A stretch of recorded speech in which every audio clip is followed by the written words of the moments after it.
Broadcasting more than 2,000 games live and archived in 15 sports in over 10 counties in western Pennsylvania, as well as being the exclusive home for all the WPIAL playoffs and championships for nearly 2 decades. Anytime, anywhere, always there. We are the MSA Sports Network.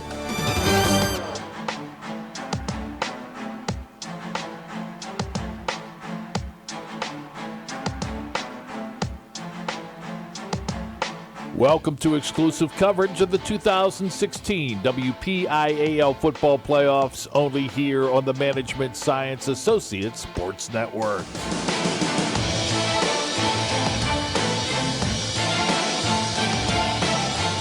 This evening in the Progress Video Stream Game of the Week, it's a Class 1A quarterfinals contest as the Bishop Canevin Crusaders take on the Northgate Flames.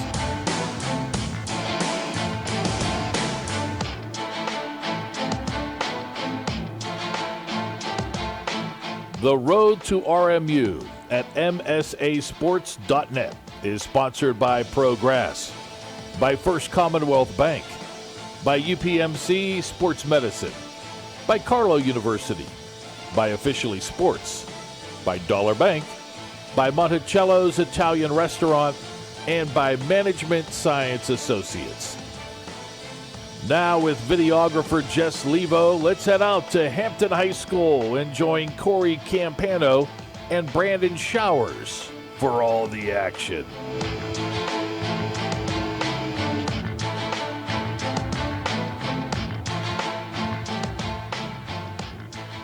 Thank you, Mr. Rebel. And as he said, we have Jess Levo on camera, Brandon Showers with me. I'm Cory Campano. Thanks for joining us here on the MSA Sports Network. We have videographer Jess Levo. She gets a title. Thanks, Brandon. Jess is here. Let's put it that way. She's controlling the camera. Now to talk football, we have Northgate and Bishop Canevin, the 4-5 matchup here for tonight's game in the quarterfinal matchup here in Class 1A. On the road to Robert Morris here on the MSA Sports Network. These teams, Brandon, familiar with each other. If you head back to last year, that's the last time they faced each other, and it was in the Class A Black Hills Conference. Bishop Canevin beat Northgate 30-25 during the regular season. Now they play tonight with a lot more on the line, and both teams have greatly improved from last season. Both in a great spot right now, 4-5 seeds. They each look terrific in the first round. What can we expect here tonight? A lot of offense. This is going to be a high-scoring football game tonight between these two teams. Bishop Canevin comes into the game averaging 33 points per game. Northgate, just 43.5 points per game. Ho-hum. A lot of offense comes out of them. The difference, the big-time difference is how that offense is achieved. Northgate likes to get it through the air with Stephon Adams, over 1,400 yards passing on the season. And Bishop Canevin, they kind of like to get it on the ground, and it comes on the feet of Malik Hemingway, who missed a game earlier this season. He's over 1,400 yards rushing on the year, 27 touchdowns, leads the team in scoring in that facet as well. So Malik Hemingway, a heck of an athletic stud, number 3 running back, 5'7", 160 junior. So he's got a little bit of time to build his frame up a little bit, and who knows what he can do, maybe possibly at the next level if he keeps it going at this level. But I'll tell you what, Northgate, it's going to be hard to stop the Adams family. Yeah, the Adams family, whether it's Stephon or Saron. Stephon plays quarterback, Saron at running back. These guys, you want to talk about a two-headed monster, and the chemistry. They're brothers. Stephon at quarterback's thrown 96 times this year. He's completed 59 of them, has 1,404 yards, which is quite a bit for 96 passing attempts. Saron Adams, 950 yards on the ground, averages over 11 a carry. That was done on just 83 carries. Saron is the junior running back, Stephon the senior quarterback. Mike Allen also with 26 receptions, close to 1,000 yards receiving. But really, the Adams family gets it done. Saron with 22 total touchdowns. Stephon, outside of those 11, has 7 rushing. So really, they find ways to score between those two. And if they get rolling, Bishop Canevin's going to basically have to just put up as many points as they can to stay in this. Well, but the really impressive part of this, if you look at both of these conferences these teams come from, with the Eastern Conference and the Big Seven, there's 8 teams remaining in 1A. 5 of them are in the Eastern Conference. 2 of them are in the Big Seven Conference. The only team that's the Lone Rangers, Fort Cherry, playing an Eastern Conference team, and Clairton on the upper half of this bracket. Winner will face the winner of that game. But how impressive are these 2 conferences? Absolutely. You get realignment done with the 6 classifications. We talked at nauseum about that all season long. And then you look at it, it's like, well, they're a little top-heavy in 1A right now between these 2 conferences. Not to mention Bishop Canevin finished the season 8-2 and 5-2 in the conference. Their only 2 losses are to Clairton and Jeanette all season. So you look at them representing the Eastern Conference as a 3 seed. Have to wonder where they would have been had they been in another conference, but rightfully seeded by the WPIAL, a 3 seed representative from the Eastern Conference. They are the 5 seed in this Class 1A tournament. Northgate, again, the 4 seed. They beat Mapletown in the opening round 37-0 last Friday. Bishop Canevin beating Cal 56-21.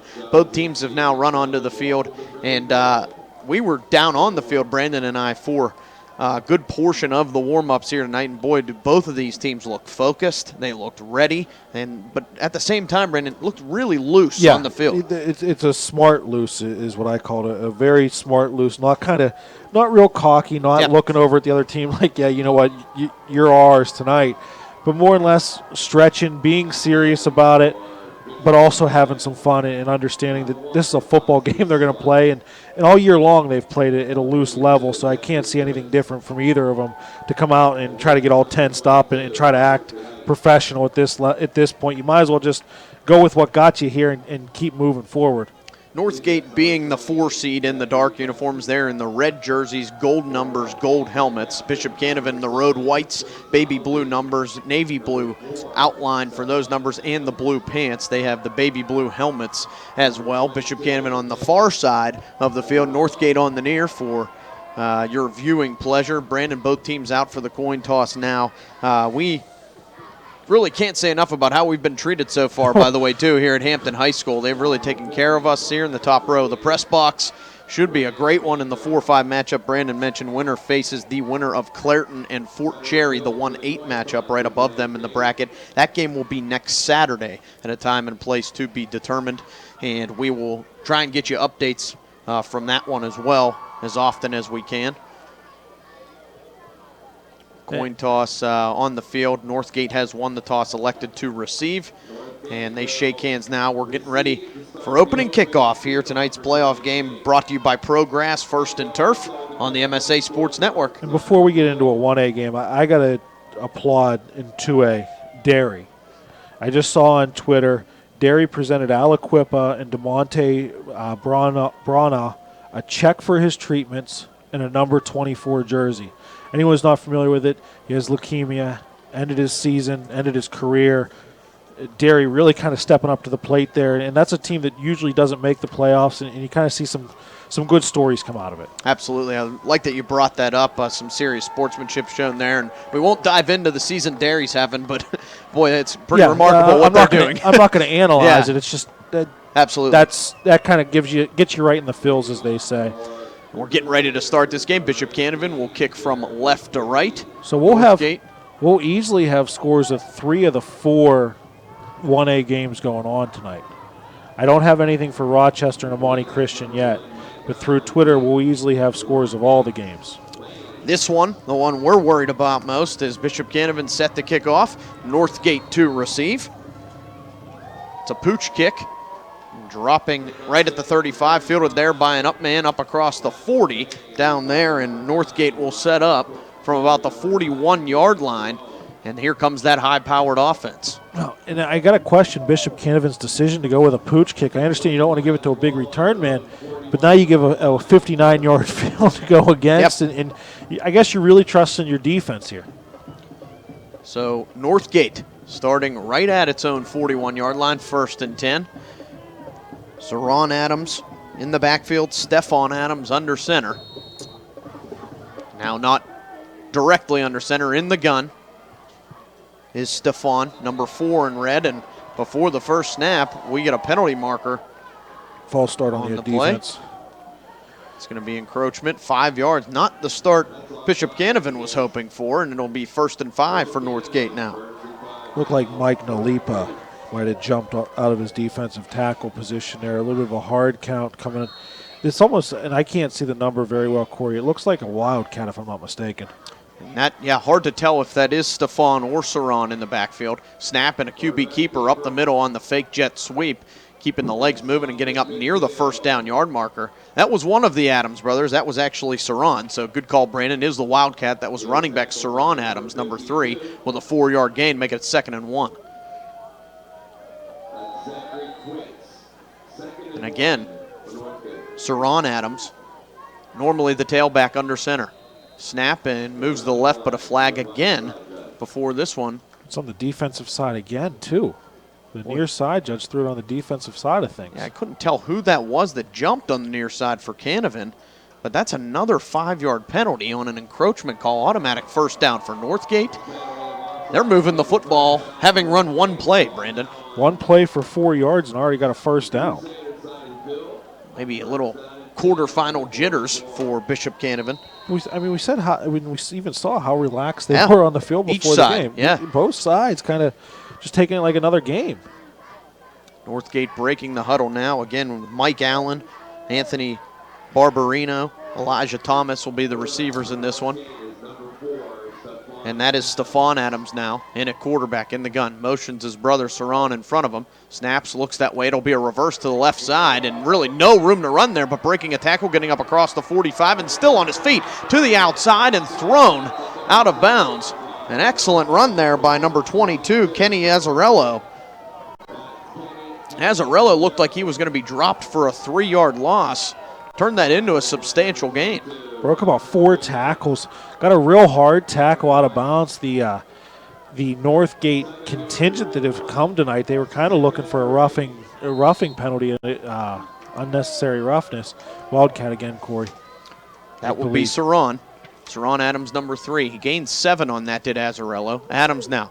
Keeper to the right, follows his block, has a hole there, bounces towards the middle, off a tackle there across the 30, and Saran Adams with another nice run. We've said that a lot all season. At 5'6", 170 pounds, he can make guys miss with the best of them. Can you say shifty? My goodness. He kind of slithered right up through the line there, went sideways, and was able to pick up the first down.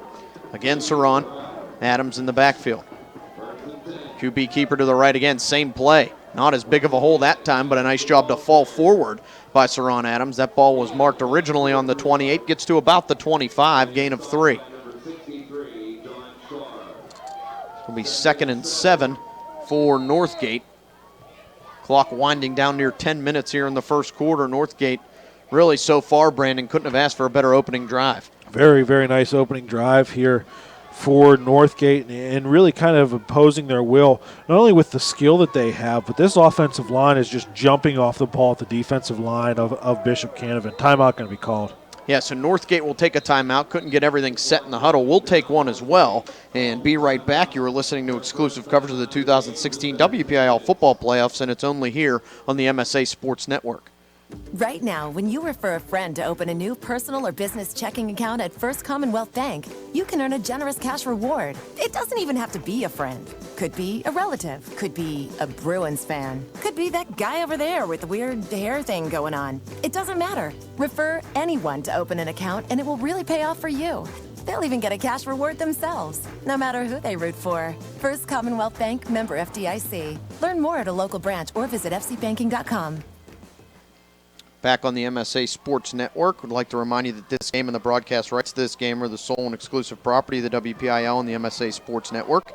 Any broadcast of this game is intended exclusively for the benefit of the listening audience, and any use, rebroadcast, or distribution of the broadcast without the express written consent of the WPIAL and the MSA Sports Network is strictly prohibited. And now Northgate on a 2nd and 7, having burned their first time out. That is now Stefan Adams, number 4 and a quarterback, rolling right, lofting one deep, has a receiver one-on-one in the end zone, jump ball, and it's incomplete.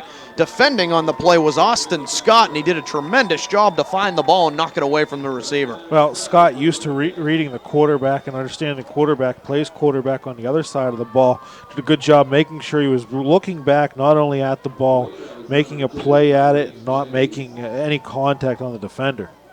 Stefan Adams, was lofting that for Mike Allen. But yeah, Brendan, that's a good call. Austin Scott, the quarterback, we'll see on the other side for BC. Tremendous play defensively there and sets up a 3rd and 7. 9:49 left on the clock in the first quarter for the number 4 seed Northgate Flames. Stephon Adams. Another man jumped. Saran was in the backfield there, I believe. 4. No, Stephon, sorry. And another encroachment penalty, the 3rd one of this drive on Bishop Canevin. That hard count for Northgate has gotten them 3 times. Well, and the thing about it is that took a 3rd and ugly for Northgate and turned it into a 3rd and very manageable situation right now and a conversion attempt with this athletic skill that the Adams family has. From the 20, 3rd and 2. That is Stephon Adams, number 4 and a quarterback. Sends a man in motion, that's Saran. Fakes to him. Looks to the right, now will float one back to the left. Has a man in the end zone, and it is caught. Touchdown, Northgate. Stephon Adams to Mike Allen from 20 yards out. 6-0 Flames. And what a drive. It's what we got, 6-play drive going 59 yards and a 20-yard touchdown pass to end it. Adams, nobody was on him whatsoever. That was actually caught by 7, Chase Rousey in the end zone. So Rousey, the one that gets the touchdown catch on a beautiful throw from Stephon Adams. All after the momentum from that penalty, setting up a 3rd and 2, a very manageable play call there for Northgate, and they capitalize. Extra point attempt, snap down, hold down, kick on its way, but it's wide left. No good on the extra point attempt. Kicking there for Northgate was Heeman Darje. Was wide left, so a 9:42 to go. Northgate's opening drive results in a touchdown. We'll be back. You're listening to exclusive coverage of the 2016 WPIAL football playoffs on the MSA Sports Network. When looking to replace your athletic field, choose ProGrass, first in turf. ProGrass has installed over 500 fields in the U.S. Getting the best artificial turf for your field depends on both the product and the partner you choose. That's why architects, athletic directors, and players choose the ProGrass Performance System. ProGrass maintains an active presence in the synthetic turf industry as members of the Sports Turf Management Association and the American Sports Builder Association, and is proud to be recognized as the FIFA preferred manufacturer. Call ProGrass today, 866-270-6003, or visit them on the web at www.progressturf.com. ProGrass, first in turf. Back on the MSA Sports Network, touchdown, 20-yard pass, and we're thinking it's Rousey who was the one that received it. These numbers on the Northgate jerseys, very, very hard to decipher between 1 and 7. It was either Allen or Rousey. Kickoff by Darje goes deep inside the 10. Received there and an attempt to return, spin move just inside the 20, and then he is walloped. There was Tyrese Jennings by 4 or 5 Northgate defenders. I'm going to say that was Allen. Just given the number situation, then if you look at Northgate's scoring, I don't think Rousey has any points according to the stats I have. So yeah, Rousey 8 receptions on the year coming into this game. 20-yard hookup from Stephon Adams, and we're going to go with Allen. Mike Allen on the reception. We'll start there, and if someone corrects me on Twitter, we'll go from there. How's that sound? Touchdown for Northgate, and they don't care who it was. 6-0, 9:33 to go in the first quarter, and now Bishop Canevin's offense will go to work. That's Malik Hemingway in there for the Wildcat formation. Hemingway, QB keeper off to the left, dives forward. He got tripped up right at the line of scrimmage, but does fall forward for positive yardage up to the 23-yard line, gain of 3.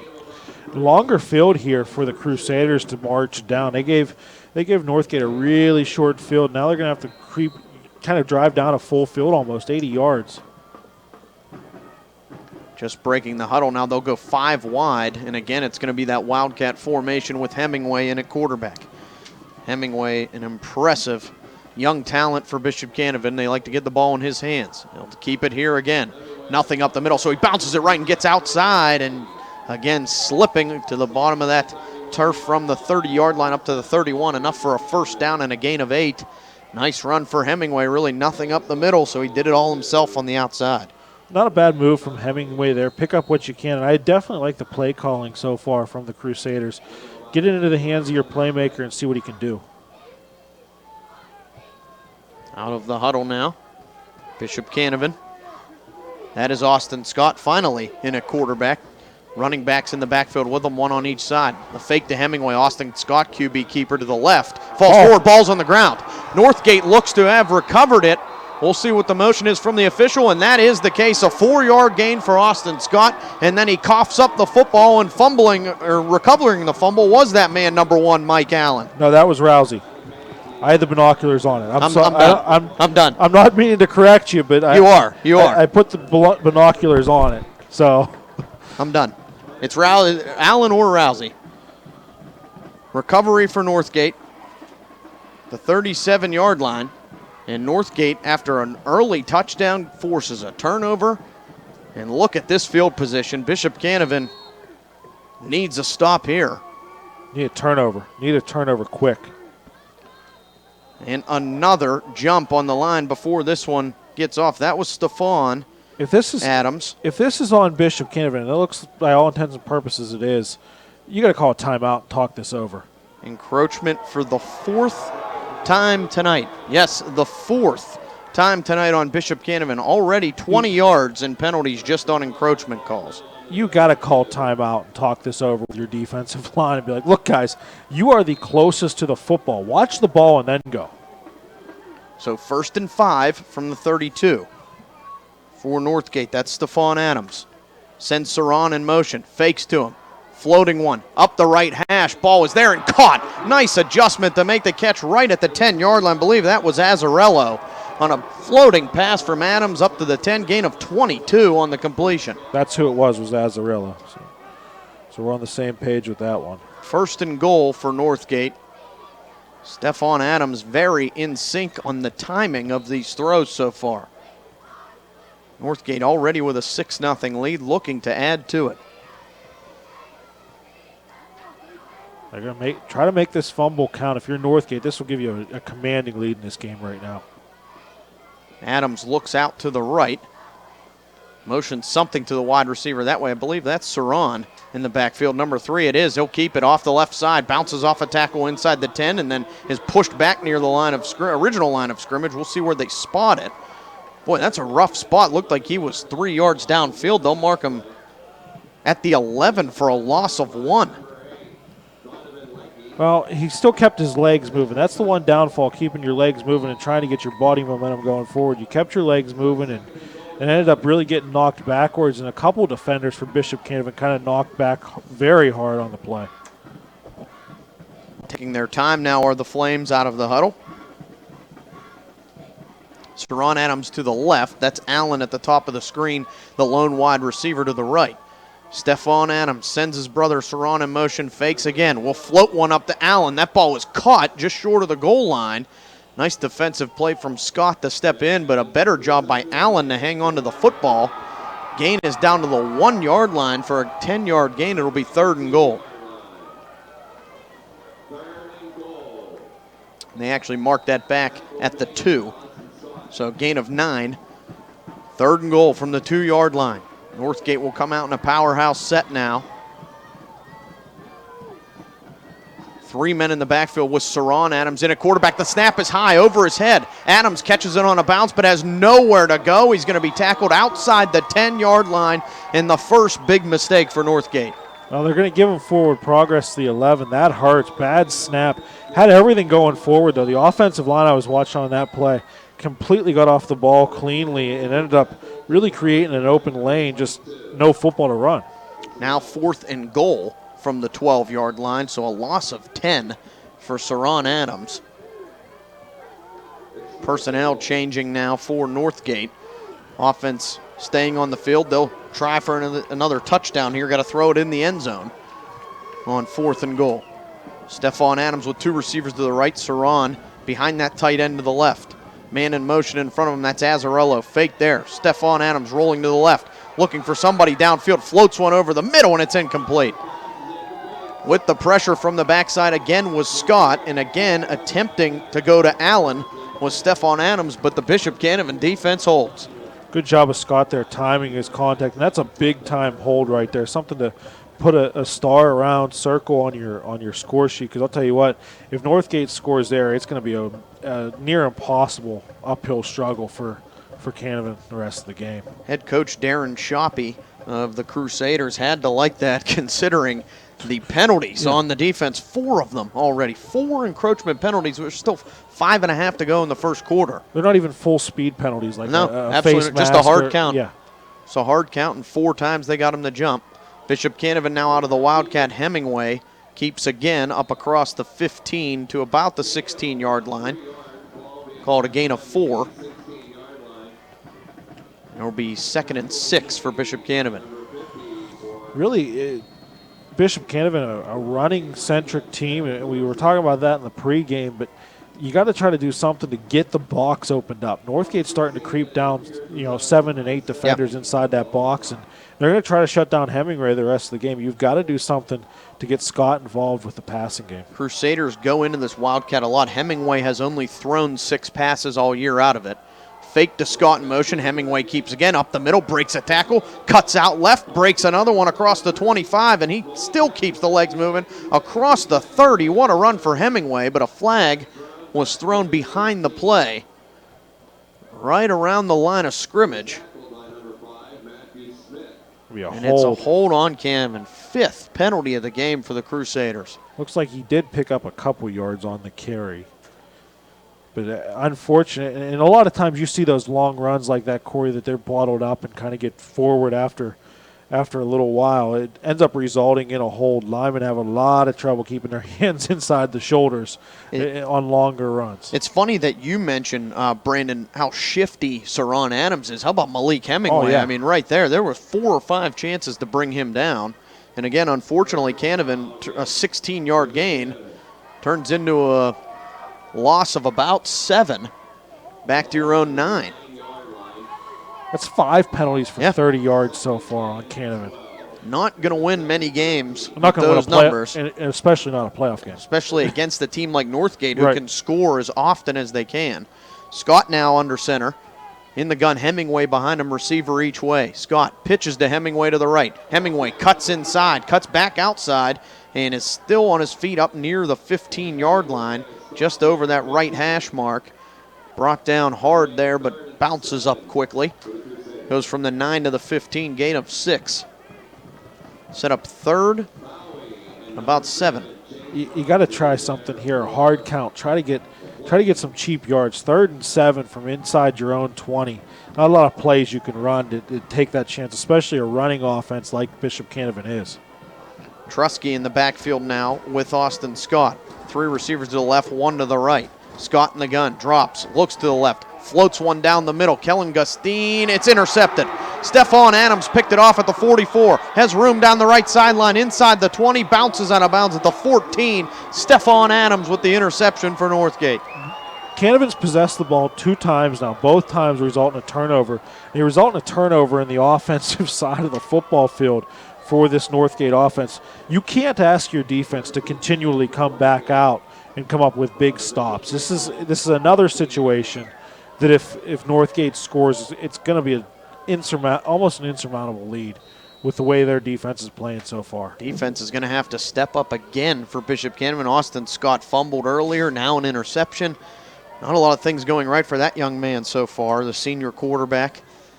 And back on the offensive side of the ball, the Northgate Flames. Stephon Adams snaps, gives to Saron. Off to the left, tries to get to the outside. He will. Stiff arms a man there and rolls over top of him. Trusky made the tackle. A little talking going on after that one, but a 3-yard gain. And he can't fault either. He can't fault Adams for the talking. I mean, he Jim Thorped him to the head. Anytime you're 5'6" and can run over someone to fall forward, there's going to be a little bit of emotion behind that. 2 receivers to the left. Saron Adams in the backfield to the right. Allen in motion. They'll snap and give to him on the jet sweep, but it won't go anywhere due to the penalty flag. First one of the game on Northgate, but Adams is signaling to the defense. If this is on the defense again, Cory. This may be another encroachment call. The entire Northgate side is clapping, but it's on Northgate, lined up off sides, was on the left side. I think Mike Allen was the back receiver. Whoever was in front of him, the outside wide receiver, was lined up off sides. Okay. So that brings it back 5 yards. I'll tell you what. You were questioning it there. If that was the 5th one already if on that's BC. the 5th one already as a coach, you have and I know you don't got a lot of bodies if you're BC or Northgate for that matter, but you've got to do something to change it up. 2nd and 12 from the 16 now. Stephon Adams takes his time, looks out to the right, now goes under center. Saron Adams in motion to the right. Goes all the way out. Stephon Adams, bubble screen to Saron. Saron makes the catch and cuts inside, getting up near the 10 before he's brought down by Austin Scott. Was Saron Adams on the completion up to the 10-yard line. Call it a gain of 6. About 6.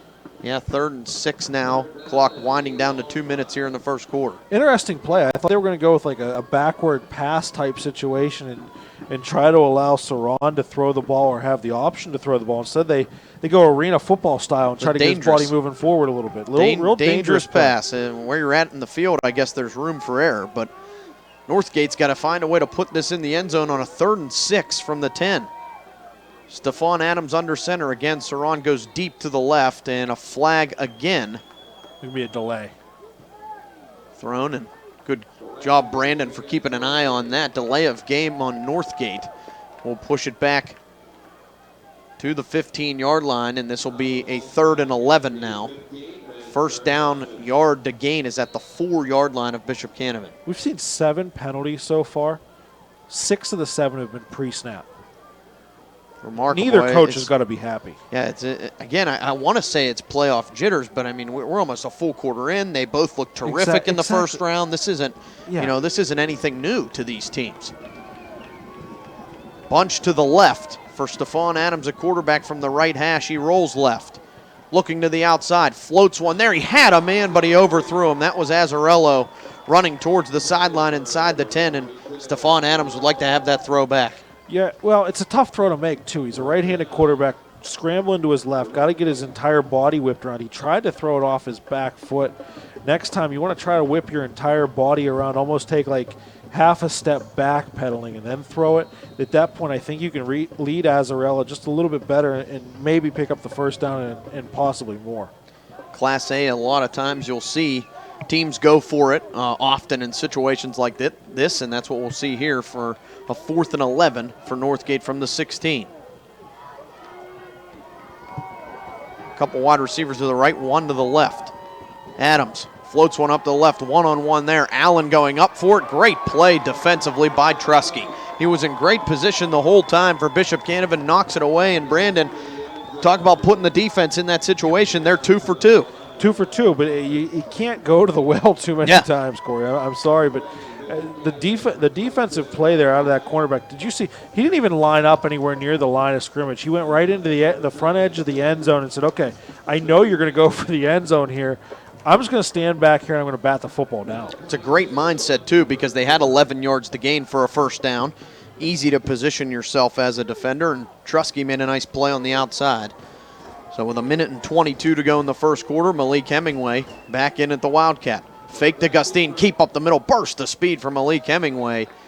Boy, a lot of speed for number 3 in white. He gets 9 yards. It looked like he took about 6 steps, but gains 9 and a nice first down play for the Crusaders. Long strides out of him, very long strides from his 5'7" frame. And he's, even from up here, you can tell his legs are long. His 5'7", a lot of it has to do with his legs.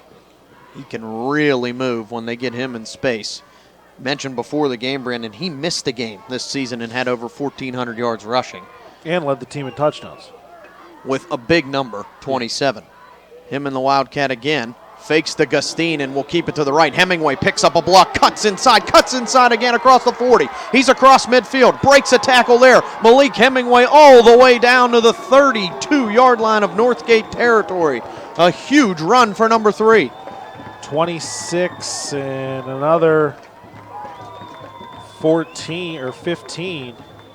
No, 17. So 34, 44, right? 44. 44 on the burst from Malik Hemingway. Hey, I'm not a math major. I don't claim to do the math. You gave the whole crowd there your counting out theory there.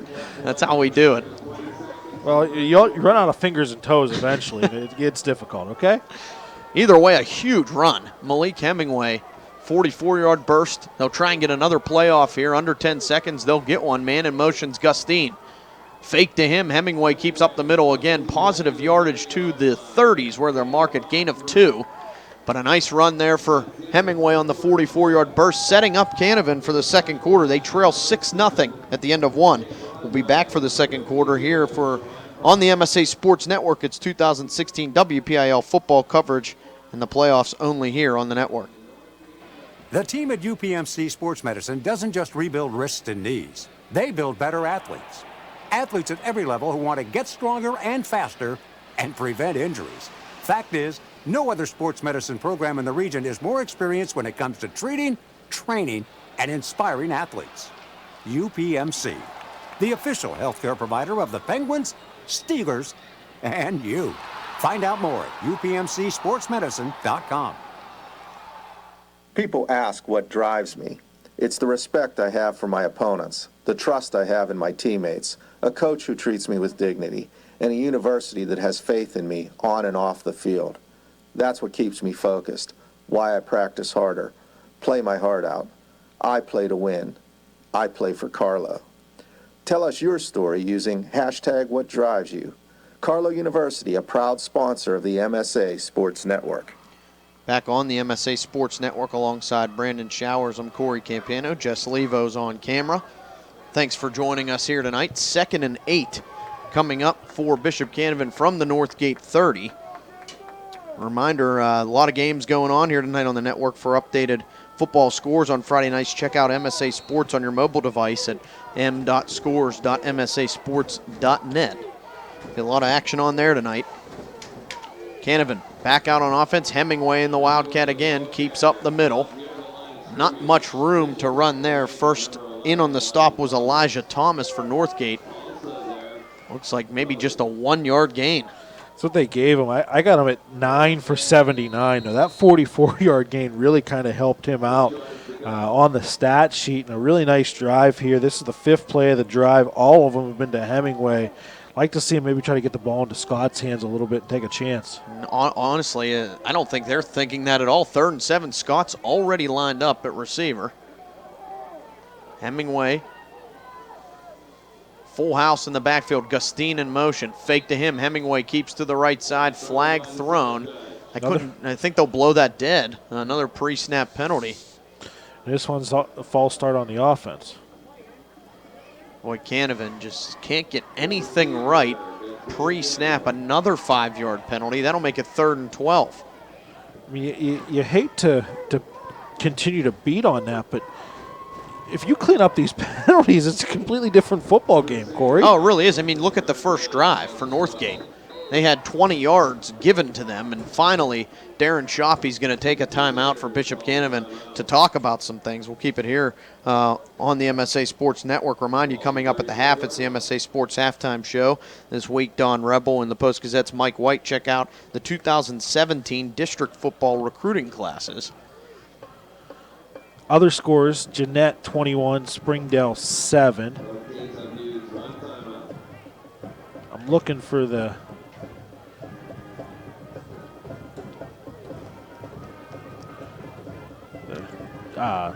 Clareton game. There we go. 6-2. I would assume Clareton. Yes. 6-2. They play Fort Cherry. Again, winner of that. That's the 1-8 matchup here in Class A. Winner of that matchup between Clareton and Fort Cherry faces the winner of the game here tonight. Sorry, I had to make sure that wasn't a soccer score or something. Yeah, 6-2. So 3rd and 12 for Bishop Canevin. Each team has used 1 timeout so far in the half. 11:16 left on the clock. The Crusaders. Brandon, you mentioned getting the ball in Austin Scott's hands. He already has 2 turnovers. That may be why they're staying away from it a bit. Scott lined up as a wide receiver to the left. Gustine motions left. Hemingway's going to throw. Hemingway on the Wildcat lost one up. This is going to be well underthrown, almost intercepted. Again, that was Stephon Adams busting back in coverage. Austin Scott actually made a great play as a defender to keep Northgate from having another interception. It'll be 4th and 12 for Canevin. Yeah, but I kind of like the play call there. I watched the safety snuck down into the box last second, added that 8th person deep down into there, and we're going to have our first punt of the game. But I like that play call, trying to keep Northgate a little honest. Punt formation for Bishop Canevin. Snap's good, and punt just gets away. It's a floater and goes straight out of bounds. That won't be a far kick at all. We'll see where they mark this one. Right at the 25-yard line is where Northgate will set up a net of a 9-yard punt. Yeah, net of a 9-yard punt. Did you see the size of that punter, though, for Canevin? Pretty remarkable. I believe it was Robert Andrews, 6 foot 235, sophomore, and he's all at 235. I'll tell you that now. But got to be one of the biggest punters in the WPIAL. Yeah, I'd like to put money on if he was any less than 235. He's a big boy out there. Hey, we don't bet. Right. We right. don't bet. Sorry. Northgate on the field, 11:03 to go in the first half. They lead 6-0. And that's Saron Adams, the running back in there, maybe a Wildcat formation of their own for Northgate. Sorry, that is Stephon. Saron comes in motion. Stephon Adams lofting one down the seam on the left side. That ball is caught. Mike Allen with an acrobatic catch. He's got room to run. Down the sideline across the 20, inside the 10, pushed out of bounds at the 6-yard line, but a huge play from the 25 all the way down to the 6 on the hookup from Adams to Allen.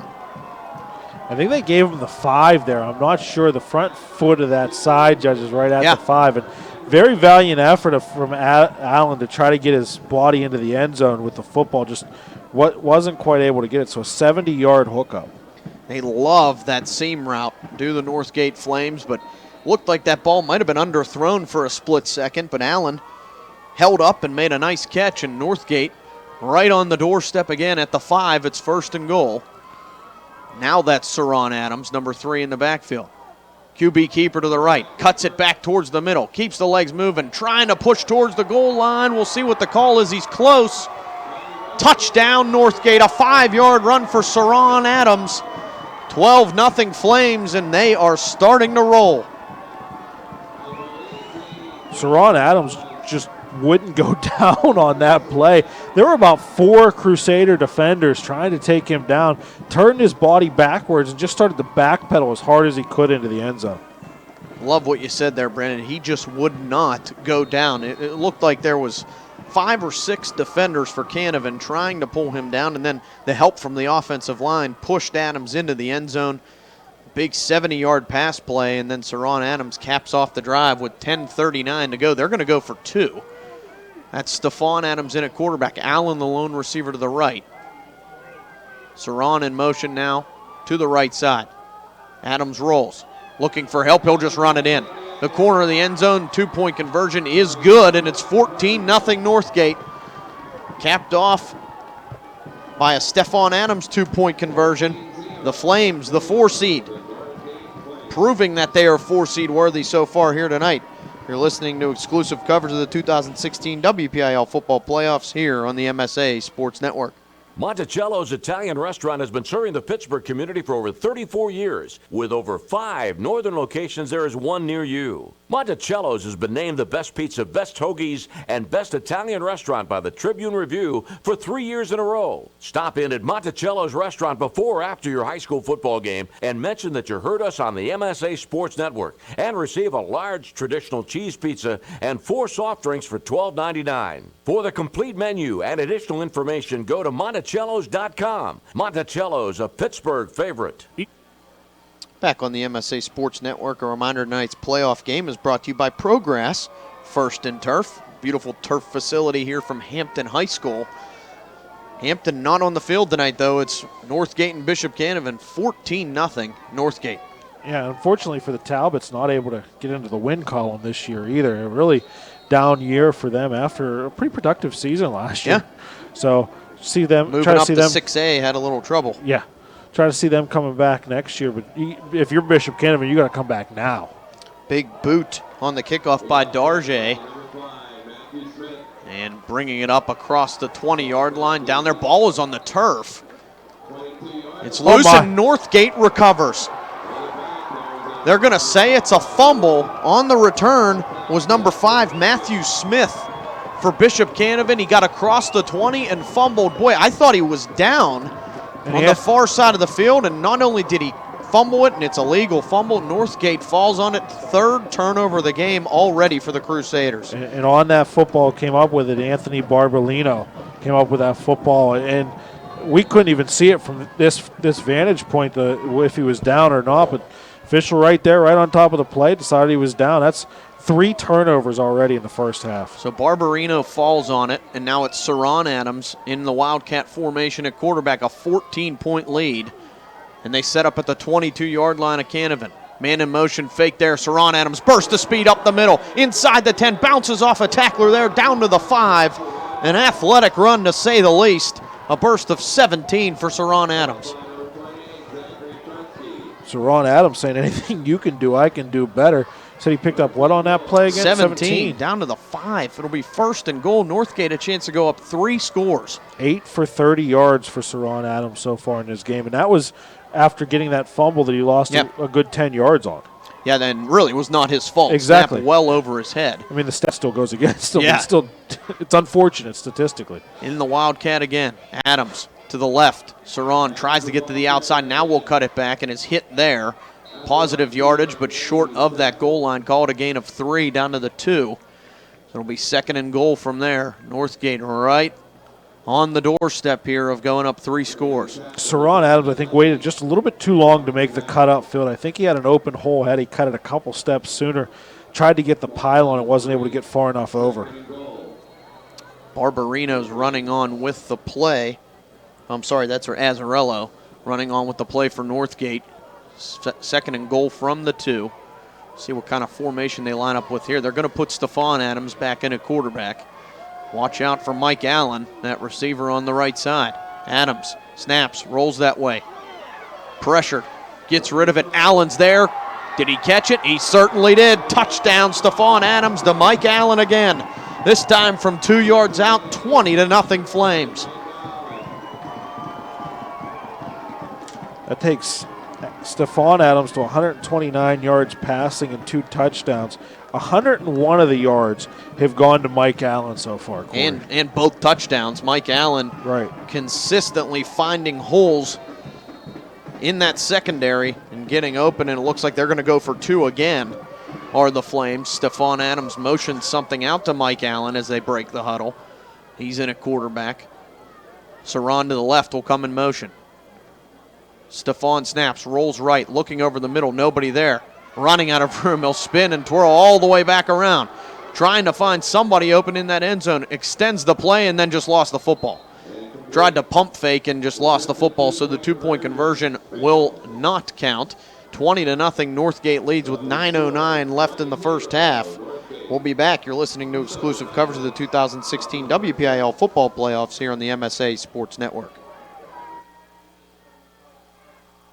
Be sure to follow the MSA Sports Network on social media this season for the most up-to-date scores, pictures, videos, breaking news, and links to our articles. You can find the MSA Sports Network on Twitter and Instagram under the handle MSA Sports and at facebook.com/MSA Sports. The MSA Sports Network is also on YouTube under the handle MSA Sports WPIAL, where you can watch hundreds of interviews with local student athletes, full games, highlights, and more. Whether it's Twitter, Facebook, Instagram, YouTube, or our websites, MSA Sports is the place to go for high school sports in Western Pennsylvania. On the MSA Sports Network, it's 20-0 in the 4-5 Class A matchup between Northgate and Bishop Canevin. Brandon, we have seen a little bit of everything happen in this game so far.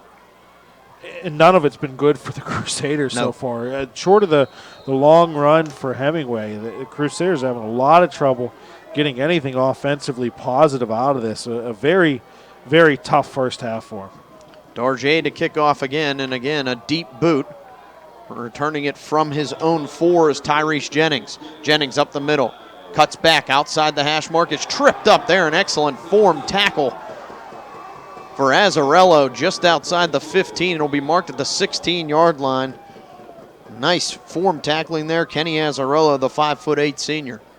Well, Azzarello, that was Barbolino with the recovery before, but Azzarello, like you said, very nice form tackle. Able to take down the return man, and again, bad field position for the Crusaders. Yeah, really, Brandon, you hate to put it in the way that you said it, but it's the case. Nothing going good right now for BC. Yeah, I mean, you got to try to lick your chops here, get a touchdown, go into the half down by 2 possessions and see what you can get out of it down the road. So BC has to put Scott in at quarterback now. It's a jet sweep to the right. Malik Hemingway finds room across the 20 and spun down there. They'll call it at the 22-yard line, so a gain of 6.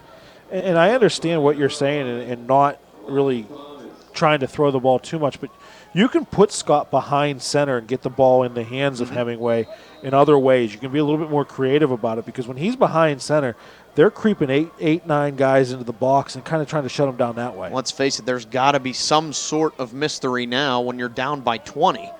Got to have somebody in the ballgame with the ability to throw the football downfield, and that is Austin Scott. He's there with 3 receivers to the right, 1 in motion's Hemingway. Fake to him, Scott keeps, but there is no room on that right side. He's going to be dropped for a loss back to the 21.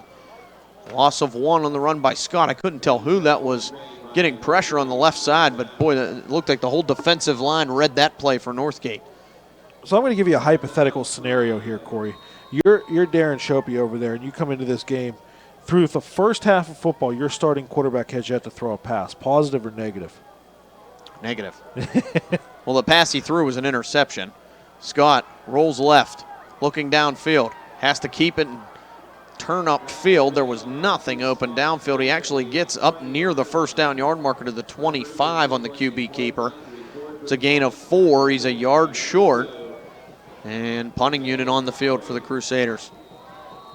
That's a major negative. If your starting quarterback has thrown 1 pass and it's been to the wrong color jersey, as a head coach, Darren Shopey's going to be saying, I don't know what else to do, guys. Yeah. I put you in the situation. You got to execute it now. Said that was Andrews earlier. That's the punter. It's actually 58 Cameron Rush. My apologies. Gets his punt away, and it's muffed there. Mike Allen came up to receive it just shy of midfield. Luckily, ball did not bounce anywhere. He fell on it. And Northgate will set up at the 49. And we said before the game we were going to get an offensive shootout. We got a high-scoring matchup on one side, and then the other side just can't get any offense going. If you're, like I said, if you're Canevin, you got to try to come up with a stop here, get a touchdown, go into half down 2 possessions, lick your chops, and figure out what you did wrong. And again, it just goes back to what you were saying earlier, Brandon. It's not offense that's going wrong. Defensively, too, the penalties, just a sloppy half of football so far for Bishop Canevin. Northgate now will look to go up 4 scores. They start right near midfield, their own 49. Stephon Adams sends Saran in motion, gives to him on the jet sweep. The speed for Adams bounces to the left, breaks off a tackle, up across the 40, spins through another tackle, and he is still on his feet, dragging tacklers with him all the way to the 30-yard line, a pickup of 21. That might be the hardest 21 yards earned I've ever seen. He's like a pinball out there, too. He's hitting defenders, bouncing off, going forward. It is his skill and his vision are amazing to me. Pretty remarkable. He really runs behind his blockers. Other side of the bracket, Clareton's up 8-2 with 7:09 to go in the half. So they're up another second safety of the game. Saran Adams now in the Wildcat. Sends him in motion in front of him. That is Stephon, and then Saran keeps the ball, bounces left, has a seam there again, gets up near another first down. That time, a rare one where Saran Adams really didn't look like he gained much and still gained 9 yards. Yeah, you got to bottle him up somehow and try to figure something out. But this defense doesn't have an answer so far for Northgate. When your offense isn't really giving you any favors by giving bad field position, it doesn't help matters at all. 2nd and 1 from the 21. Must mention, too, the offensive line for Northgate. Really opening up some holes for the Adams family. Give to Saran again. Up the middle, falls forward, first down, and a couple more to the 18-yard line, gain of 3. And Northgate will have another first down. Saran Adams has 12 carries for 66 yards so far. Also has himself a touchdown. With the time winding under 6 minutes, Bishop Canevin fearful of being down 4 scores going into halftime here. Northgate at the 18-yard line in a new set of downs. Stephon Adams with Saran next to him in the backfield. 2 receivers to the left. Snap, screen out that way.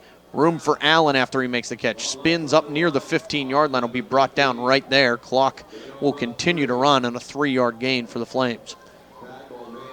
Heck, at this point, this game ends, if it stays this quick and the scoring goes like this, you might be able to stop on your way to the studio, have a drink, have a sandwich, go to the studio. I haven't even thought about that yet. I haven't even gotten to the point. Sammy Hall and I will be at the round table after tonight's playoff games with Don Rebel. We're under 5 minutes here in this first half already. Double reverse on the give to Saran Adams. He gives to Azzarello. Azzarello bouncing outside, cutting inside the 10. He's going to waltz into the end zone. Some fine blocking and some fine moves by Kenny Azzarello. A 15-yard scamper, and it's 26-0 Northgate. My goodness, this is getting out of hand, and you're going to make Sammy mad if you end up going to the round table and talk about this game. I'll tell you that. Kenny Azzarello, what a beautiful play call. They go to Saran Adams on the double reverse to Azzarello, and he follows his blockers down that right sideline and goes into the end zone untouched. The offensive display from Northgate is something spectacular right now. They will go for 2 again.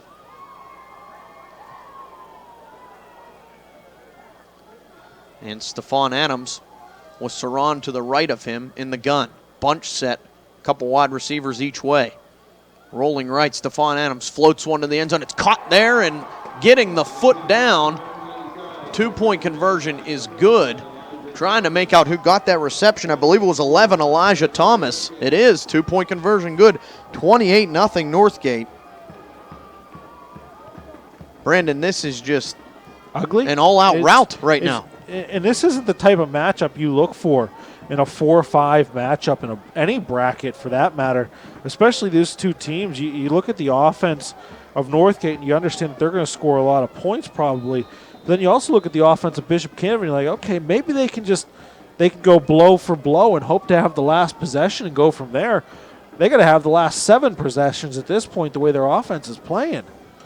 And really, I mean, I don't want to say that their defense is playing bad because they've been put in a bad spot throughout the entire game. Horrible and Northgate, spots. You can't do that against a team like Northgate the way they score the football. Again, the Flames came into this game averaging near 44 points a game and only giving up 9. I mean, they've had a terrific season. They were 9-1 overall.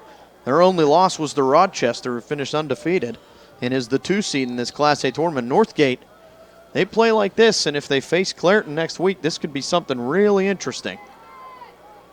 Darjay kicks off, bounces past Scott. Jennings will field it inside the 10, bounces to the left, has room down the left sideline, but then closing speed and able to make the hit was number 1, Mike Allen.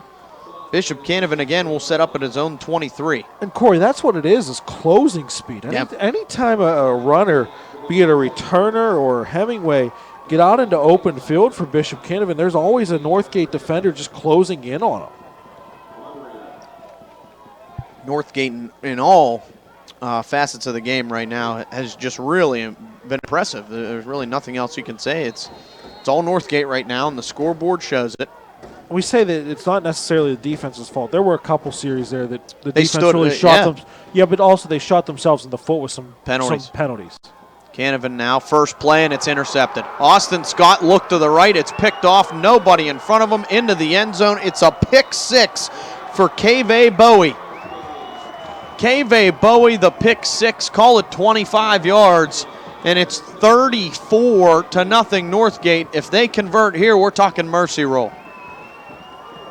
You certainly feel bad for Bishop Canevin at this point. This is not what you wanted in your playoff appearance to come out like this. 4 turnovers, numerous amounts of penalties. They are trailing 34-0. This is a 4-5 matchup where really you look at it on paper, it's pretty even. Canevin's had a great year. Northgate's had a great year. They can both score the football, but nothing seemed to be going right now for the Crusaders.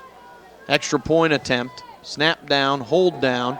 Kick is straight through this time by Heeman Darjay, and it's 35-0. This score holds at halftime. It's mercy roll. Really never would have expected that for the 4-5 matchup. Let's remind you what's coming up at the half. It's the MSA Sports Halftime Show. This week, Don Rebel and the Post-Gazette's Mike White check out the 2017 district football recruiting classes. And also don't miss the MSA Sports exclusive coverage of the PIHL High School Hockey all season long with both audio and video broadcasts, plus the PIHL Power Play Show returns on Wednesday nights starting in December, only here on the MSA Sports Network. I just want to make sure my computer didn't change Kave Bowie's spelling of his first name. I do have it the same way. Okay. Kave Bowie, the 5'9" senior inside linebacker. Ball was tipped at the line of scrimmage, fell right into his hands. It's the 4th turnover of the game, 3rd by Austin Scott, and it went for a 25-yard pick six. And with still over 4 minutes left in the first half, it's 35-0 Flames. See here, Jeanette 33-7 lead over Springdale, so that's getting out of hand too. Rochester up big on Amani Christian 20-0. We'll get full updated scores at halftime. Kick deep again by Darjay Jennings. The return down the left sideline, cuts inside, a tackle there up across the 30. No, they're going to say he stepped out of bounds just shy of it, maybe right at it. Bishop Canevin will start there. And Brandon, I got to ask, I mean, when you're in this situation, the score's what it is. The game flow is how it's been. What do you do? What's the correct play call here? There's 0 plays in your playbook, Corey, for this situation. There really is. And you try to throw the ball, you get the ball tipped in a pick six or another interception. You run the ball and you end up putting it on the turf and turning it over. I mean, nothing is going in the Crusaders' way. You've got to try to get to the half alive and just hope to not be in a mercy roll. Austin Scott, a quarterback, floats a screen out to Hemingway. Hemingway catches it, was hit in the backfield, and did his knee go down? It certainly did. So from the 30 to the 24, a loss of 6, and I believe that's Austin Scott's first completion. It is. Well, first completion to White. First completion to a white jersey. First completion to his own team, and it's for a loss of 6. 2nd and 16 from their own 24. I mean, we're saying the same thing over and over here, that nothing can go right for Canevin, but that truly is the case. 3 receivers to the left out of the gun. Scott looks to his lone receiver on the right side and completes it. Positive yardage there. That one caught by Jonathan Ruffing. He goes up to near the original line of scrimmage, actually gets further, gain of 7 to make it 3rd and 9 from the 31-yard line. They have 2 first downs in the game, 6 penalties for 35 yards. You got to have some type of positive to take into halftime. You got to finish this drive out strong. Let's see if they can do it here. 3 minutes to go in the first half. Scott snaps, rolls left, floats one there, caught, and a great catch by Kellen Gustine near the sideline, up across the 40 to the 41. Gain of 11, and a first down for Canevin. Nice dart there from Scott. Better catch by Gustine. Good job of Gustine to come down with the football, keep control of it, and not allow the ground to kind of knock it out of his hands, give the official an opportunity to call an incomplete pass. 3 receivers to the right, 1 to the left. That's Ruffing by himself on the left. Scott in the gun. Quick hitter out to the right, caught by Hemingway, dodges a tackle there, and then is thrown out of bounds by Allen. Clock will keep running, says the official, after a gain of 2. I mean, there's not – you got to come up with a positive here, and you got to come up with this drive. But I'll tell you what, this defense in Northgate, they're still blitzing, and they're getting in Scott's face, not allowing him to throw the ball cleanly. Yeah, I think that might be the better point. Canevin not having a lot of things going right. Northgate playing a tremendous football game. Scott, quick hitter out to the right, caught by Ruffing, and he is down just shy of midfield. They're going to mark it on the right hash mark, just shy of the 50. Solid 5-yard gain there, make it a 3rd and manageable. Let's see what they come out with. And they're up front. Northgate's stunning. Under 2 minutes, 3rd and 2. They marked it right at midfield from the 50. Scott looks to the left. Thought about throwing it, pulls it back now and floats one over the middle. Malik Hemingway's there. Caught at the 35. Busts up across the 30. He's brought down there. And ball came out at the end. But Hemingway, I think, fell right back on it to the 29-yard line. Called a gain of 21. And the hookup from Scott to Hemingway. Nice. I'll tell you what, nice drive here from the Crusaders. If they can keep this going, get the ball into the end zone. I believe they start with the ball in the second half as well. Need to put points on the board here. Clock's still running. They have 2 timeouts remaining. Scott looks to his lone receiver to the right, Ruffing. He missed him. Throw was outside, roughing, diving effort to catch that one, but to no avail. It'll be 2nd and 10 with the clock stopped at 1:23. Not the end of the world. Throw an incomplete pass, stop the clock. You can huddle up, rethink your offense, and come out with a good play now. Canevin, again, trailing 35-0 here. Austin Scott, rough first half with 3 turnovers. They have 4 as a team. 4 wide receivers this time. Scott drops, slant over the middle, caught there and down immediately. Making the grab was Donovan Leckie, number 8 in white. And near the first down yard marker at the 19, they'll give it to him. First down, Canevin. 1st and 10 from the 19. Clock still rolling here as the whistle just blew with the ball set. 2 timeouts remaining for the Crusaders. Trusky jogs off the field. They'll get another receiver in there. Will the Crusaders.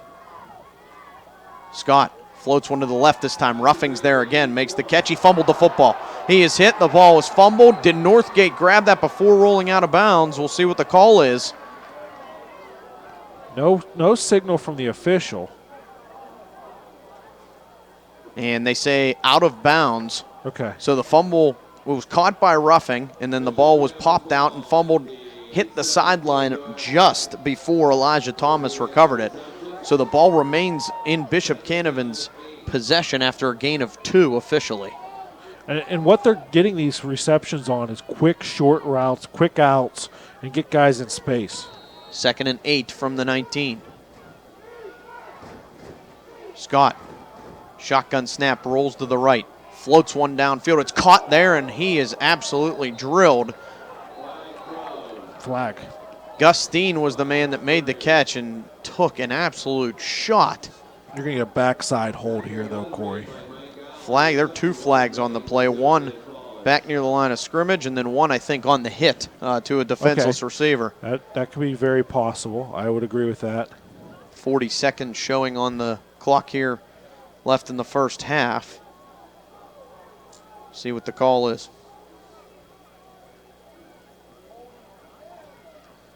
The referees are trying to figure out what the call is.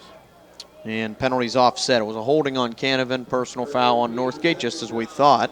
Penalties offset will replay 2nd down. It's not the end of the world for Canevin there, other than your wide receiver kind of got his bell rung a little bit and might have to go to the sideline for a brief second just to get a minute to himself and get his composure back. And Kellen Gustine was the man that caught that football and took the hit. Ball popped out at the end. He's still on the field. So great courage here in the playoff game by number 4 in white. Gustine has been a machine for them all year. He has 23 catches, just under 500 yards coming into this game, and had 4 touchdowns. Got him 1 for 11 so far through this game right now. He goes in motion to the left. Scott snaps, looks out to the right, pressure in his face, gets rid of it. It's picked again. Wide open field. That ball was picked at the 15-yard line. This is going to be another pick 6. Flag thrown. Behind the play, though, a pick 6 for Northgate. That's going to be a crackback block. A player came back and just completely leveled someone. It's going to be a personal foul. This is coming the whole way back. That was Bowie again. Kaveh Bowie with the interception. Would have been an 85-yard pick 6 for Northgate. Instead, I think the interception's going to stand here. Well, yeah, Brandon. it will. It was coming back on a block, a completely unnecessary block. You don't want to do that because, I mean, you go up 42-0 with 24 seconds to go in the half. You can basically punch your ticket to the semis. That's just crazy. Somebody took a brutal hit. I think it was Trusky for Canevin. Took a brutal hit on the crackback. Not anything that you want to see happen in a 35-0 ball game, especially. Officials are going to have to talk about it. And he was nowhere near the play either. It wasn't like he was going to make a tackle. Hope that young man, Zach Trusky's okay. For Bishop Canevin, we'll see what the call is here. Personal foul on Northgate. Where was it spotted at? Brandon, you made the call inside the 40. I was going to say, it's about the 42 or 32, 37, 38-yard line. So 15-yard penalty from there, but the 5th turnover of the game does stand for Canevin. 4th turnover by Austin Scott. 3 interceptions and a fumble. And with 24 seconds left on the clock in the first half, I would expect this to be a kneel down, and Northgate will take its 35-0 lead into the half. They got a guy really deep there, the protector, the safety guy on the backside. What a half for the Flames. The number 4 seed leading 35-0 over the number 5 seed Crusaders at half as Stephon Adams takes a knee. That's it for the first half. We'll be back to wrap things up with some stats from that first half. It's an all-out rout right now by the Flames. You're listening to exclusive coverage of the 2016 WPIAL football playoffs here on the MSA Sports Network. Log on every Wednesday night at 7 for the latest high school football news during this week in the WPIAL here on the MSA Sports Network. Join Don Rebel and other members of the MSA Sports team as they visit with WPIAL football coaches, plus they run down the upcoming schedule and preview the weekend's top high school football games. That's this week in the WPIAL, every Wednesday at 7 p.m. this fall, only on the MSA Sports Network. Right now, when you refer a friend to open a new personal or business checking account at First Commonwealth Bank, you can earn a generous cash reward. It doesn't even have to be a friend. Could be a relative. Could be a Bruins fan. Could be that guy over there with the weird hair thing going on. It doesn't matter. Refer anyone to open an account and it will really pay off for you.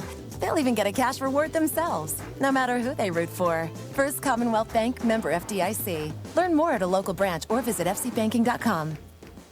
When looking to replace your athletic field, choose ProGrass, first in turf. ProGrass has installed over 500 fields in the U.S. Getting the best artificial turf for your field depends on both the product and the partner you choose. That's why architects, athletic directors, and players choose the ProGrass Performance System. ProGrass maintains an active presence in the synthetic turf industry as members of the Sports Turf Management Association and the American Sports Builder Association, and is proud to be recognized as the FIFA preferred manufacturer. Call ProGrass today, 866-270-6003, or visit them on the web at www.progressturf.com. ProGrass, first in turf. People ask what drives me. It's the respect I have for my opponents, the trust I have in my teammates, a coach who treats me with dignity, and a university that has faith in me on and off the field. That's what keeps me focused, why I practice harder, play my heart out. I play to win. I play for Carlo. Tell us your story using #WhatDrivesYou. Carlo University, a proud sponsor of the MSA Sports Network. Back on the MSA Sports Network, it's halftime here at Hampton High School between Bishop Canevin and Northgate. Somewhat of a stunner in that first half. 5 turnovers from the Bishop Canevin Crusaders and a 35-0 lead for Northgate at half. Brandon, I don't even know if you could be ready to give us stats from that first half. It's pretty impressive that you have them. We'll send it over to you to wrap up that crazy first half. Start on the Northgate side of things. Stephon Adams, 7 of 11, 132 yards, 2 touchdowns.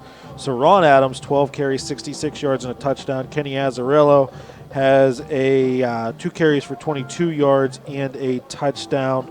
Stephon Adams also -2 yards rushing on that kneel down. Mike Allen, 5 catches, 104 yards, 2 touches. Ron Adams, 1 reception for 6. Kenny Azzarillo, 1 reception for 22 as well. So he has 44 yards total offense, 22 on the ground, 22 through the air. 3 penalties for 25 yards and 8 first downs. 0. Let me repeat that one more time. 0 turnovers committed by the Flames in the first half. Other side of things, Austin Scott's night not going so well. 8 of 9, 53 yards. I think, okay, that's a good stat line. 3 interceptions, though. Responsible for 4 turnovers, 3 of them interceptions, 1 pick 6 he gave up. Malik Hemingway, 10 carries for 85 yards. Austin Scott, 3 for 7 yards. Hemingway had 3 receptions for 17 yards. Kellen Gustine, 1 for 11. Jonathan Ruffing, 3 for 8. Donovan Leckie, 1 for 11. 2 fumbles, 1 on a kickoff, and then the Austin Scott fumble. 6 penalties for 35 yards, 5 first downs, and again, 3 interceptions. Austin Scott, what were those numbers again? Completions? 8 of 9 for 53 yards. Can't be 8 of 9 with 3 picks. Well, you are statistically. Those don't count as passes against you. Okay. They don't go down as 8 of 12. It's not a Either way, 3 interceptions, 5 turnovers total for Bishop Canevin. And Scott has 4 of the turnovers, 3 picks, 1 fumble on the return. Here's the scoring summary from the first half. 9:42 left in the first quarter. It was a Stephon Adams 20-yard pass to Mike Allen. Extra point was no good. 6-0 Northgate at the end of the first quarter. Then they had 4 touchdowns in the second quarter with 10:39 left. It was a 5-yard run by Saron Adams. 2-point conversion good on the Stephon Adams run. That made it 14-0 with 9:09 left. Was a Stephon Adams 2-yard pass to Mike Allen. Extra point, 2-point conversion, was no good, 20-0 then. Azarello on a double reverse with 4:43 to go in the first half had a 15-yard touchdown run. 2-point conversion good on the pass from Stephon Adams to Elijah Thomas. That was 28-0 Northgate.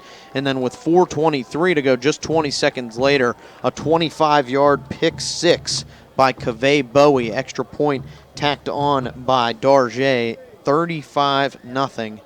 Where we stand at the half, Northgate, really not enough to say.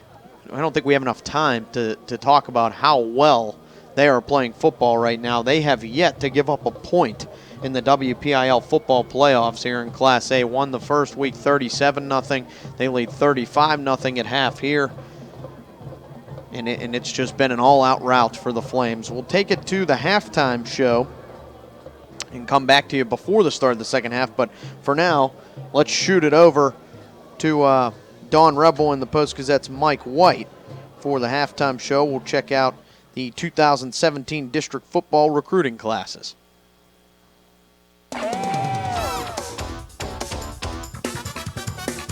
Another postseason edition of the halftime show here on the MSA Sports Network, whether it's a semifinal or quarterfinals game that you are listening to. We hope that you are enjoying it. Don Rebel along with the return of Mike White to the Pittsburgh Post-Gazette.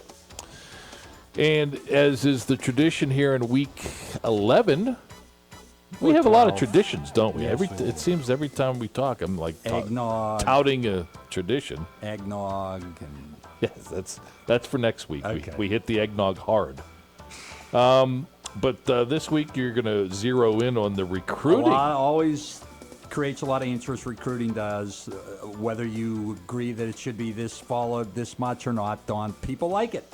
And we're going to, in this first half, talk about, I'm going to talk about just the WPIAL guys so far who have committed and about the general Western Pennsylvania WPIAL area. So far, I've got 19 commitments for Division 1A schools. Good or bad? FBS schools. Much better than it has been recently. It was only a couple years ago. We only had 18 total signed, lowest ever in the low 20s. I'm going to say we might have 25 or so this year, maybe go Pretty 1A.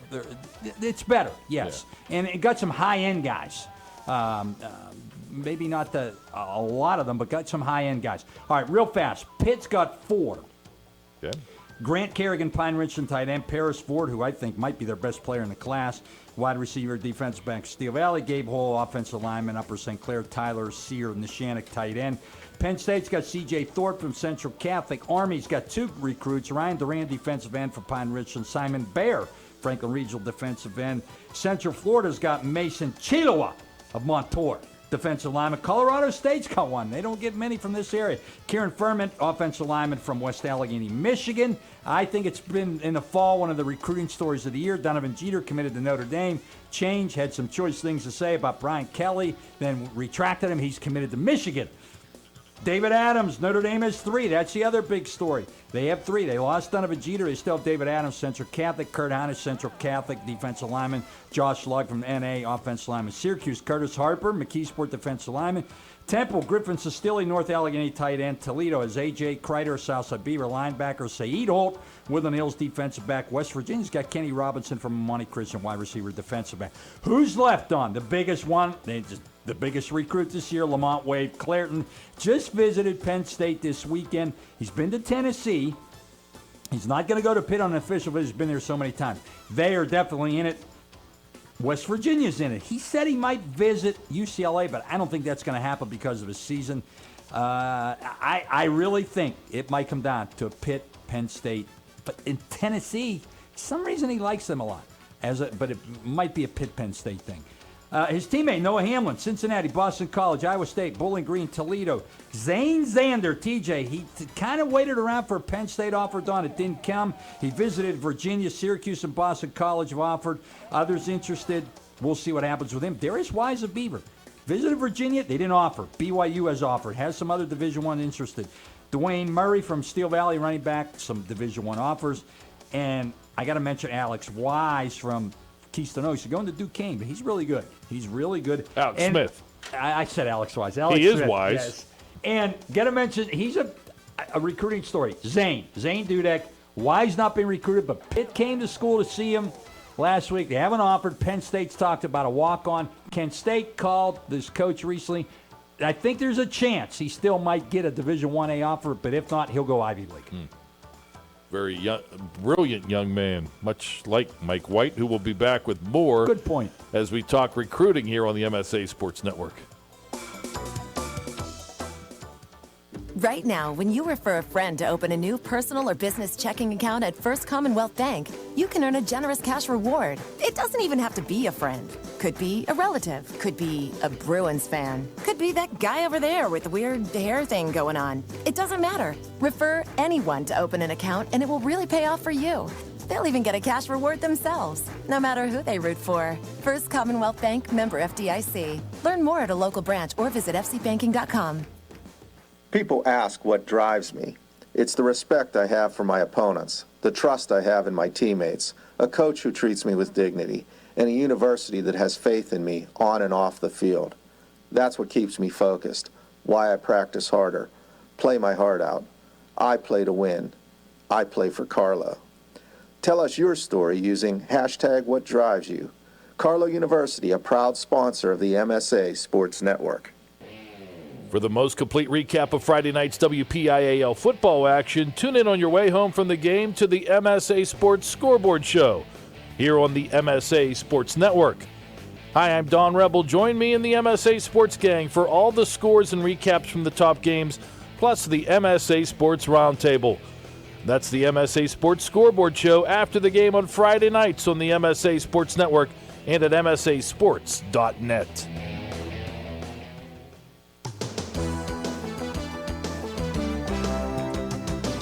Week 11 halftime show continues on the MSA Sports Network. Don Rebel, Mike White. We're going to talk Pitt, Penn State, West Virginia. How about that? All right. Overall, their classes. Yes, right. Pitt, 16 guys so far. I really think the best might be Paris Ford, Don. He's really good from Steel Valley. Most highly rated player that they have in their class. They have 4 from the WPIAL. And they missed out on the Notre Dame guys, missed out on C.J. Thorpe. They're making a big pitch to get Lamont Wade. They could really use him. The 3 tight ends in this class, they just got a pretty good one from Steubenville, Ohio, Charles Reeves. You know, Don, I think Pat Narduzzi, he showed his first recruiting. You can't judge the first one he first got there, but I think the jury's still very much out on him on whether he can recruit. This class is very average so far. In fact, I just saw something written about ACC recruiting. They gave his class so far a C, and he's recruiting a C. I think it's appropriate. A lot of players, they're not going to wow you, but he may be a guy who wants to take players, maybe develop them.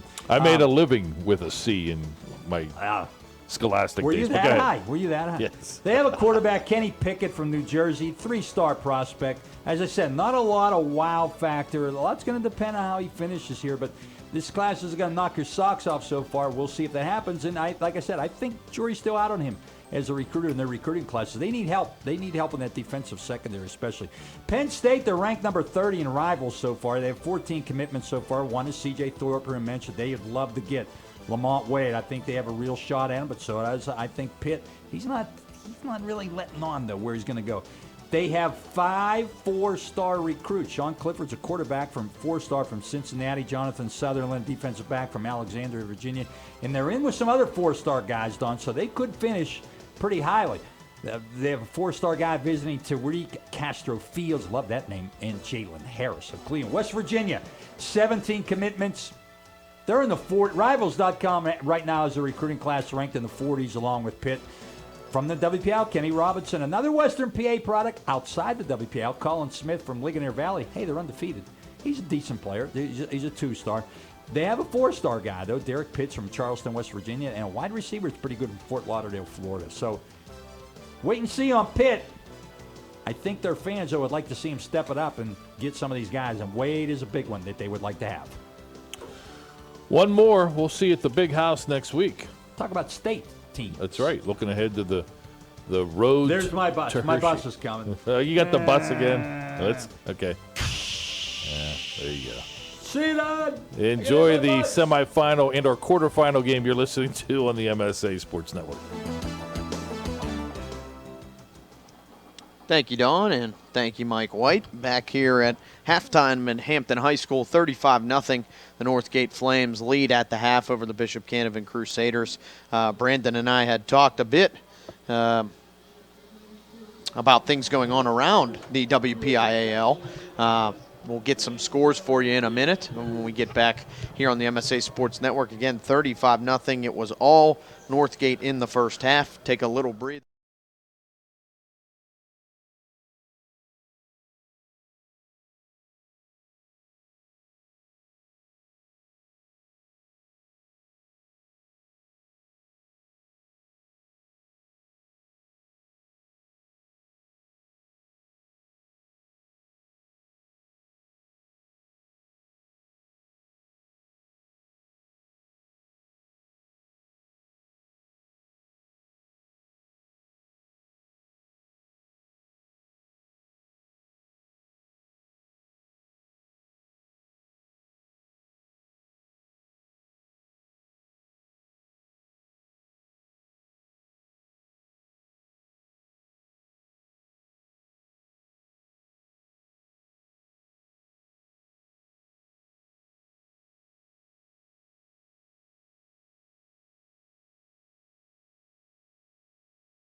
Latest MSA Sports Top 10 football rankings. Also on Monday, we check in on the former district stars now making the grade in college with WPIAL alum Q&A. Tuesday is a look back at the biggest and best plays from the previous Scholastic football weekend with the plays of the week. We go big game hunting on Wednesday with a preview of the top WPIAL football contests. I'll look into my crystal ball on Thursday with the wildly popular Chicks Picks. A complete rundown of all the games comes your way on Friday, plus plenty of broadcasts to choose from on Friday nights. On Saturday, we'll take a look at the top performances with Friday night highlights. Then on Sunday, a look back at the previous day's high school standouts with Saturday's Scholastic Stars. Anytime, anywhere, always there this fall with the MSA Sports Network at msasports.net. Log on every Wednesday night at 7 for the latest high school football news during this week in the WPIAL here on the MSA Sports Network. Join Don Rebel and other members of the MSA Sports team as they visit with WPIAL football coaches, plus they run down the upcoming schedule and preview the weekend's top high school football games. That's this week in the WPIAL, every Wednesday at 7 p.m. this fall, only on the MSA Sports Network. Back on the MSA Sports Network, Brendan Showers is with me. I'm Cory Campano. Thanks for joining. Jess Levo doing a great job on the camera. 35-0 Northgate over Bishop Canevin in our game tonight, Brandon. Really not anything like we expected it to be. That's what it is. The score in the 4-5 matchup, you said before, you play the game, and it's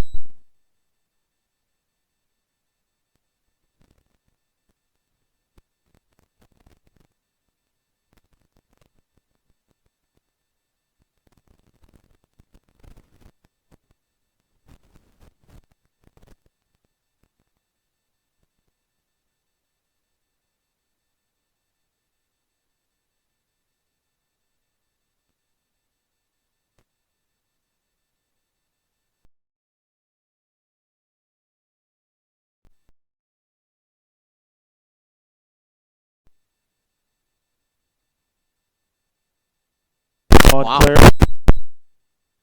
I believe a botched punt, if I remember right earlier, and it was another botched punt for Fort Cherry that gave Clareton the 2 points. Amani Christian over on the other side of this bracket. Amani Christian struggling with Rochester, which not much of a surprise there. Yeah. I know the Saints are a very good program, and Kenny Robinson a heck of an athlete in his own right, but Rochester, a very good team, came in 8-0, 10-0 overall. They're up 20-6 at the half. And then the Jayhawks are just running away with it again. 5-7. Yeah, now it's 62-7. Okay. 5 minutes ago, Kareem Hall had his 4th yards rushing. I don't have the 62 update. I don't know who scored that. Malik Gordon scored that one. So 62-0 in favor of the Jayhawks over Springdale. So it looks like that side of the bracket, barring Amani coming back in that game, it's going to be Rochester and Jeanette. And it looks like this side of the bracket, it's going to be Northgate, and who knows? Yeah, does Fort Cherry have an upset in them? You have to say it's it. It's 8-8 at halftime. Right. I mean, that's anybody's football game. This one, all but decided here. We've got about a minute and a half on the clock. Both teams are on the field doing some stretching now. Northgate, again, leading 35-0 at half, so it will be mercy roll for the rest of the second half. Here's just some scores around the WPIAL. Aliquippa 26, Derry 6. Touchdown Dynamos, 62-14. So Springdale, you wanted to get that in there. Aliquippa 26, Derry 6. Keystone Oaks 14, Beaver Falls 7. One to watch there in the in Class 3A. That's a heck of a game. It's a heck of a game. Oh, my. McKeesport 15, Gateway 13. Gateway had that big win over Armstrong after Zane Dudek got hurt, and now keeping pace with McKeesport. 62-14, as we just mentioned, and 35-14, Neshannock leading North Catholic.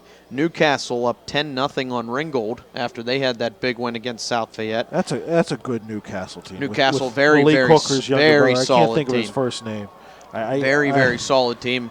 They play the winner of TJ West Mifflin. That's 14-7 right now, TJ leading. Steel Valley 50, Laurel nothing. Rochester 20, Amani Christian 6, as Brandon mentioned. Riverside 21, Freedom nothing.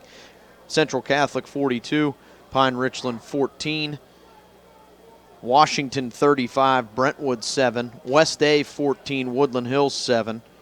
And that rounds out all the scores going on right now in the WPIAL. Again, keep tabs on that all night. You can listen to all the broadcasts that we have going on. Also, check them out at m.scores.msasports.net. We will have every broadcast from here on out of the WPIAL playoffs starting last week. We are the exclusive home for that. And I love saying it every single year. Feels good. You kind of can pump the chest a little bit. Bishop Canevin will start with offense. We saw late in the first half there. They went to some quick outs, some slants, and really kind of created some offense for the Crusaders. And those were safe throws for Austin Scott. Really, you saw in the 3 interceptions, the throws were down the middle of the field, and tough ones for him. Hemingway in the Wildcat. 2 receivers on each side. One comes in motion. Hemingway will give it their jet sweep and a burst of speed up across the 30, bouncing outside across the 35 and down at the 38-yard line. That was 28, Zach Trusky. So he goes from the 24 actually all the way up to the 39 for a big burst for Bishop Canevin on the first play. First carry of the game, 15 yards. Nice run for Trusky. Was able to bump it outside and get some additional yardage off of it as well. Trusky, a very, very good offsetting bet back to Malik Hemingway. Hemingway and Trusky, both juniors. Hemingway again will go in the Wildcat. 1st and 10 from the 39. Trusky in motion. Hemingway fakes to him. No, he actually did give it to him. Hemingway sold me out trying to run to the left. Trusky not successful this time, loses 1. The entire Northgate defense was there on pursuit. That's what I was talking about in the first half, Corey.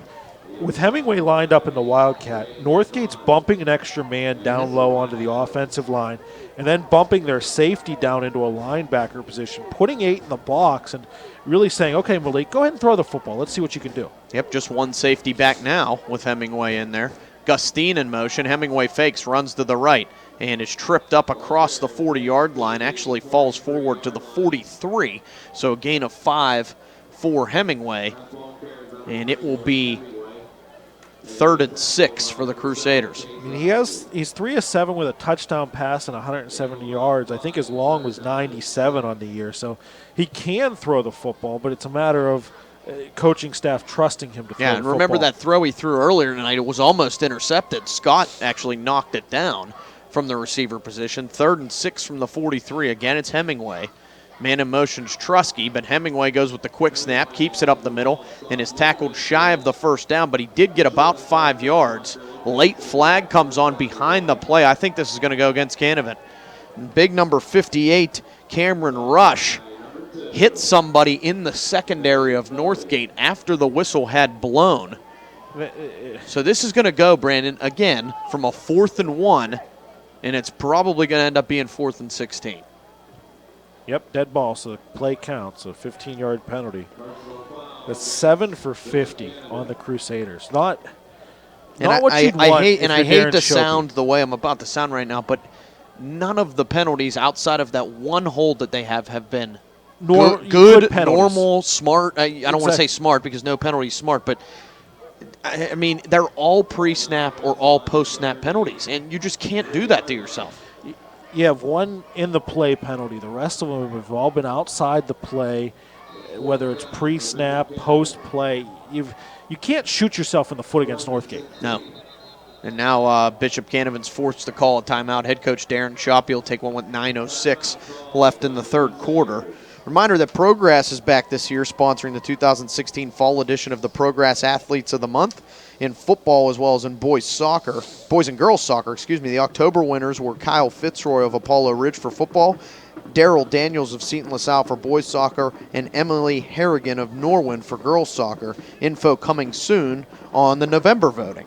Harrigan, a junior, only a junior at Norwin, committed to Rutgers to play soccer for their program. It's pretty impressive. I saw her very impressive on the soccer field, very impressive on the pitch. So that it wasn't had 3rd for a little while up on the scoreboard. So it's 4th down. Now he'll send the punting unit out, and that is Cameron Rush who took the penalty. Back to punt for Canevin.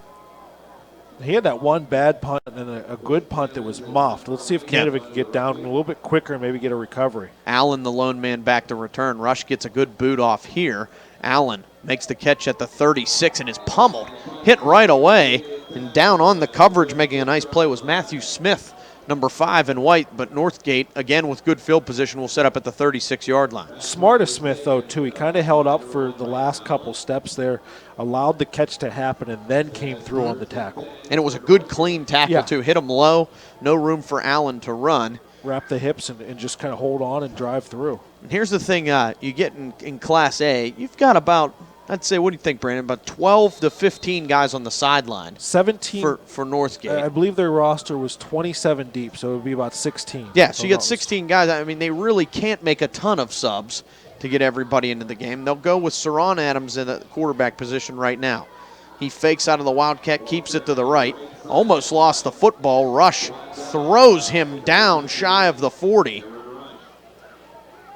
And he is down and hurt, is Saron Adams. And that's the problem right there. That's the problem with 1A football is you get a skill guy like Saron Adams. And he popped back up, luckily, but go ahead, Brandon. You get a skill guy like Saron Adams, and it's like, okay, we have to leave you in. We don't have another choice. We don't have someone behind you. So you got to stay in. But, Coach, what if I get hurt? Just take the snap at 2 seconds to go and take as few snaps as you can. This is where you don't want to see things get out of hand either. Don't want to see a chippy game here in the second half. It's 35-0. No reason to let your emotions get the best of you here. That was officially a gain of 2. Again, it's Adams. Keeps it off to the left side following his block there. Rush hits him again. Was trying to strip the football late, but look at Saron Adams move the pile up near the first down yard marker, and there's Cameron Rush again. Cameron Rush just took another penalty for Bishop Canevin, number 58. Adams is still down. Corey Adams is still down. So ball gets up to the first down yard marker. It's a gain of 8. Saron Adams, number 3 in red, down on the football field. And that flag, like you said, it came in high and it came in late. I wouldn't doubt that Bishop Canevin might be playing down a player the rest of this game. 7 minutes to go in the third quarter. Boy, this is not something at all that you want to see. Saron Adams, terrific running back for Northgate.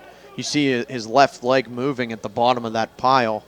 Hope that it was more of the wind getting knocked out of him than anything, but he's been down for over 30 seconds now.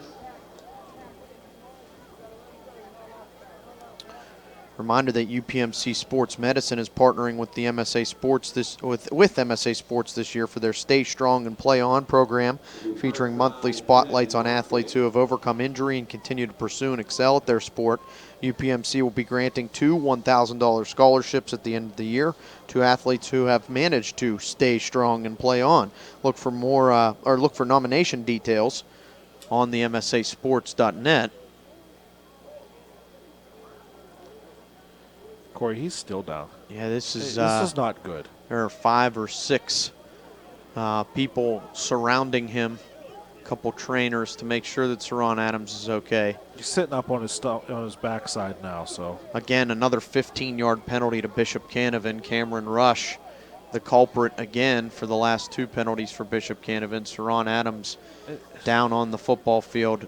And I understand Cameron Rush, a senior, 6'4", 290. He's up under and walking off on his own power. But looking at probably his last football game, I understand the frustration, but you got to take it out in between the whistles, within the flow of the football game, I guess you could say. Great news as Saron Adams hops to his feet and walks off on his own power. If I'm Northgate, you know, the way that he's just taken 2 hits, I'm going to do everything in my power to make sure he stays on the sideline the rest of the football game. They are going to need him for the semifinals. Or just tell him, just hand the ball. Yeah. We're going to run the jet sweep option, but you don't have an option. Yeah, you don't run. Yeah, you don't run. Stephon Adams now back in at quarterback. I believe that is Azzarello in the backfield with him now to the right of him. And now they're going to take a shot. Northgate floats one down the field, miscommunication. Allen ran an inside route. Stephon Adams thought he might break outside, so it's incomplete. Saron Adams is back in. I didn't even get a chance to say. He's already inside the right. He's in the huddle. He's in past the right hash in the huddle. That was down for about a minute and only missed 1 play. I mean, like you said, you need him in the semifinals. Absolutely. There's no way around that, outside of it. It's tough. It's like you it's said, hard to, but it's Class hard to keep 1A too. It's hard. It's so hard to keep a kid out of the ball game that's so dedicated too. And he wants to be in there, absolutely. 2nd and 10 from the 39 for Northgate. Stephon Adams sends Allen in motion in front of him. Thought about giving it on the jet sweep, but pulls it back. Almost fumbled it, did Stephon Adams. So keeps it across the 39 up near the 38. Brought down hard that time by 22 Robert Goodnight. Actually only got back to the line of scrimmage. No gain, 3rd and 10. Lucky to get back to the line of scrimmage. He was balled out backwards. Like you said, it looked like he might have fumbled the ball, bobbled it on the handoff. Down to about 5 minutes on a running clock to go in the 3rd.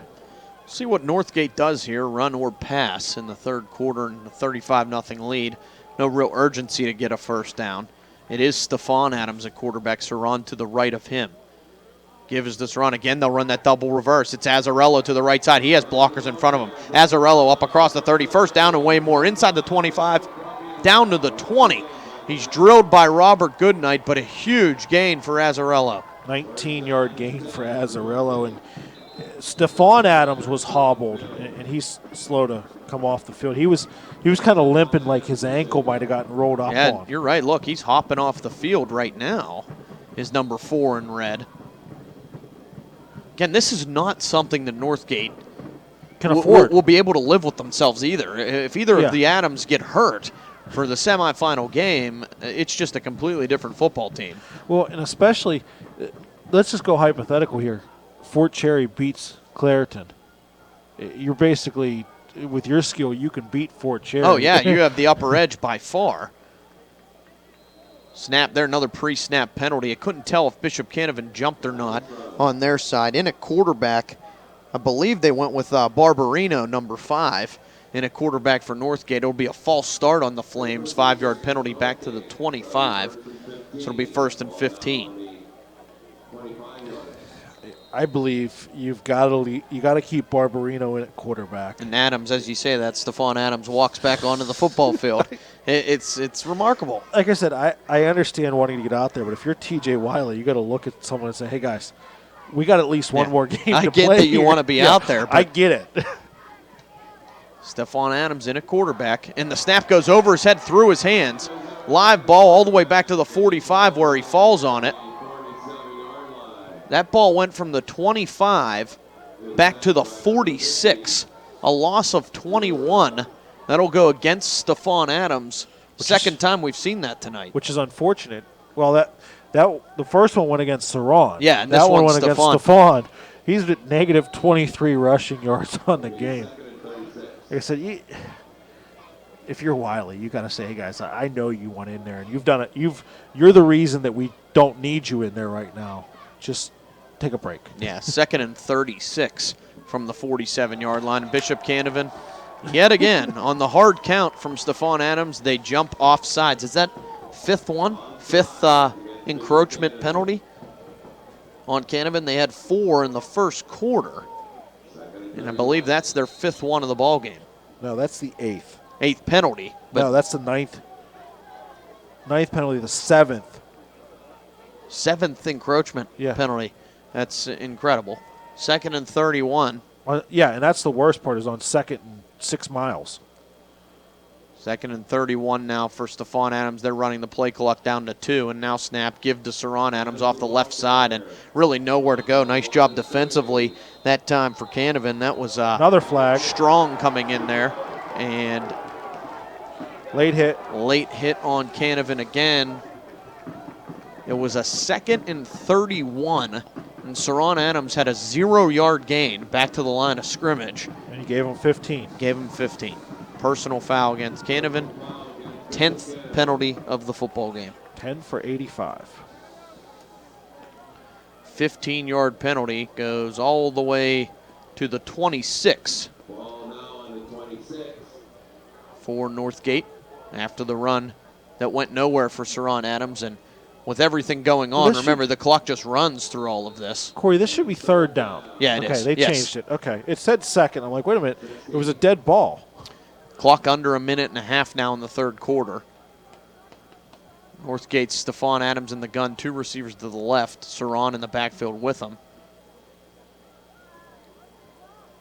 Snaps, fakes the give to the right and gives the left. Azzarello on a sweep, wide open room again. He's going to be up near the 1st down yard marker, passed it down at the 5, but might be coming back because I think Mike Allen, the wide receiver out there, is going to have a holding call against him. And it was 1 yard short of the 1st down he held. So you get a 15-yard gain out of it, but then you lose 10. Boy, this drive with the running clock has been weird. The way it goes, it's just been penalty after weird play, injuries. 3rd quarter's been a bit of a blur. And it is a holding call against Northgate. See where they spot it. I think you're right, Brandon. That was just shy of the 1st down. So move it back and make it roughly a 3rd and 10, maybe 3rd and 11. Ball's going to be placed at the 21-yard line. And it is going to be 3rd and 11. Yard marker to go is to the 10 for a 1st down. Clock now runs again, 45 seconds and counting. And the nice part is Northgate's not setting their offensive line to about 10 seconds on the play clock. And they just wait for it to run down. Only snap when they have to. Play clock now winds under 10. Stephon in the gun. Mike Allen out to the right. Adams gives to Azzarello again. Sweep to the right. Another flag comes on the field. Azzarello across the 15, down near the 1st down yard marker at the 10. This is going to be offsetting. Because holding on Northgate, and I didn't notice who the player was that was held. He threw a punch. Well, Cameron Rush was just called off the football field by the Bishop Canevin sideline. Now he jogs back on as I say that. So looks like we are going to have those offsetting penalties called. Holding Northgate. Oh, they personal called they called holding on Bishop Canevin. They do offset, make it 3rd and 11 again. Penalties offset, but the clock can run as soon as the officials blow the whistle, so that's going to be it for the third quarter. Northgate will jog off the field at the end of the third quarter with a 35-0 lead still intact. We'll be back for the fourth. You're listening to exclusive coverage of the 2016 WPIAL football playoffs here on the MSA Sports Network. Officially Sports is your one-stop shop for all your officiating needs. If you need a shirt, jacket, pants, shoes, whistles, etc., Officially Sports has it all, and they are the sole licensed supplier for the Pennsylvania Interscholastic Athletic Association. Officially Sports also provides custom bags and apparel to help promote your officials association. Order online at www.officiallysports.com or call 1-800-934-4555. That's 1-800-934-4555. Call today. Back on the MSA Sports Network, 35-0 Northgate at the end of 3. Reminder that after the game, it's the WPIAL Football Scoreboard Show with Dawn Rebel and a cast of thousands from the new MSA Sports Control Center with all the scores from the semifinals and quarterfinals of the 2016 WPIAL football playoffs. Plus, Sam Hall and myself will join Dawn on the roundtable. Don't miss the WPIAL Football Scoreboard Show after the game, and it's only here on the MSA Sports Network. That'll be an interesting conversation with Sammy Hall down there tonight. Yeah, I don't know that I want to start it. I don't know that I want to start the conversation. Might let him casually bring up about this football game here, but it's unfortunate. It's unfortunate what's happened here tonight for Bishop Canevin. Northgate seems to be the real deal, though. They really seem like they can't compete in Class 1A. They've really just been terrific all night. Trying to look for a Bears score in here. 16-8. They ran the kickoff to start the half back for a touchdown. That's 3 minutes ago. So there you go. Clairton up 16-8 over Fort Cherry. Start of the fourth quarter here, and it's 3rd and 11. Stephon Adams rolling left, being pressured there. Cameron Rush hit him, but Adams got away. Now stepping up in the pocket, eludes everyone. Towards the right sideline, will run out of bounds. Very smart by Stephon Adams, is realizing here that his health is a lot more important than converting that first down. And you got to believe that's what T.J. Wiley was saying at the end of the third quarter in the huddle. Look, guys, we got 17 players on this team, and some of them wear a number that they can't come in a skill position. Just stay healthy, please. That's all they're worried about. He gained 1 on the play, did Adams. So it's 4th and 10 from the 20-yard line. Offense will stay on the field for Northgate. 2 receivers to the left. Saron Adams in the backfield to the left of Stephon. Number 4 in red. Looks at the play clock, sees 5, and now goes. Again, it's that jet sweep reverse to Azzarello. Azzarello trying to get to the outside. He does, but really no room to run once he got past the first wave. Making that tackle on the outside was Tyrese Jennings. Goes for no yards on the pickup, and it'll be Canevin football from their own 20. And that was the first drive of the second half for Northgate. They ran one drive, and that's what the running clock does, and then the injuries and everything else. It seemed like it was a lot longer than how long that drive was. It was weird. You had a couple injuries, and then you had a lot of penalties. But Bishop Canevin will take over at their own 20. They want to get on the board before this one's over. Austin Scott in a quarterback.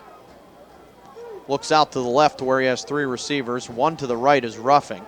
From the right hash at the 20. Scott, screen out to the left. Kellen Gustine. Did he ever catch that football? No. And dropped it incomplete. If he would have caught it, it would have been a loss of about 4. Drops to the turf incomplete, 2nd and 10.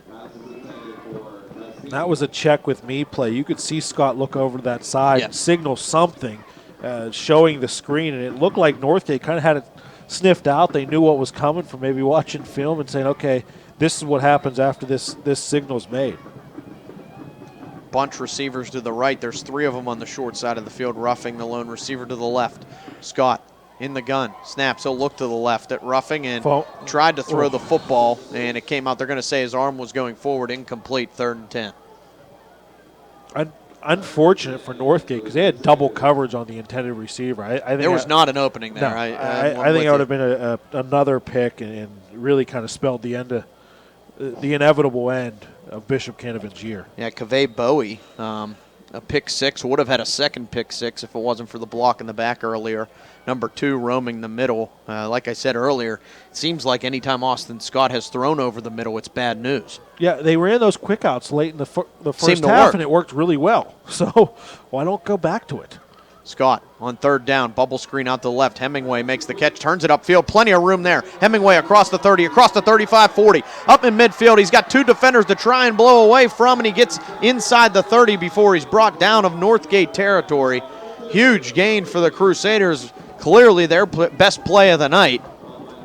54-yard gain. 54 yards on the hookup from Scott to Hemingway. Hemingway caught that ball 4 yards behind the line of scrimmage and used that speed to just go north to south. Good job finding a seam, too, and kind of taking a defender with him for about 3 or 4 yards. Scott now in the gun from the 26. Sends Hemingway in motion. Tries to go QB keeper. Now he's going to look to throw down the right sideline. Smart play, just threw it away as nothing was there. He stiff-armed a man in the backfield, did Scott.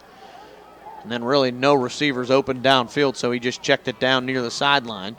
Be incomplete, 2nd and 10 for Bishop Canevin. Smart from Scott, live to play another down. I mean, you're not going to stop the clock. It doesn't do that, but at least you live to play another down, see what you can get out of it. And I think Scott a little bit shell-shocked here, too. I mean, he has 4 turnovers. He threw 3 interceptions, and he realized there is no reason to just loft this football downfield. The gun again. Clock under 7.5 to go in this one. Scott, quick hitter out to the right. Great play defensively. Batted down at the line of scrimmage. That's little Saron Adams jumping up to deflect that football. 5'6", 170. And his arms, I would guess, were about 8-9 feet in the air. Did you see how excited? He was more excited about knocking that football down than he's been on any run offensively. Austin Scott's 6'2". So you see how high he jumped there to deflect that one. Saron Adams playing defensive end, looks like right now, number 3 in red. So it'll be 3rd and 10 for Bishop Canevin. 2 receivers left, 2 to the right. One comes in motion, that's Hemingway. They tried to give it to him. He fumbled the football, but I think he fell right back on it. He did. He did. Goes a loss of 1. It'll be 4th and 11 for BC. Tried to get Hemingway the ball when it mattered in 3rd and long, but the exchange was bad between him and Scott. Yeah, but I think you tried too hard at the beginning of the game when it mattered to get him the football too, which really allowed Northgate to just set up their defense and put guys in the box to shut you down. 4th and 11. Clock winds to 6 minutes. 2 receivers to the left, 1 to the right. Scott snaps and rolls right. Float one downfield, and coming back to the football was Gustine. But it's incomplete, went through his hands and drops to the turf. That was actually Donovan Leckie, number 8 in white, the intended receiver. Incomplete, Northgate will take over. Remember that some of the athletes in the WPIAL are featured every week on the MSA Sports Center stage, which you can view on our YouTube page. Log on to our website this fall at www.msasports.net. Check out which athletes we are talking to, plus our weekly game lights are also now featured here on the MSA Sports Network. 5:25 and rolling. The Flames back on the field. There has not been a score in the second half. 35-0 was the score at halftime, and then the mercy roll running clock. Saron Adams gets the carry and gets up across the 27 to about the 28-yard line, gain of 2. I still got to wonder why you're running Saron. I think everyone's wondering, Brandon. Give the ball to Kenny Azzarello. Mike Allen has some carries on the year. Anthony Barbarino has some.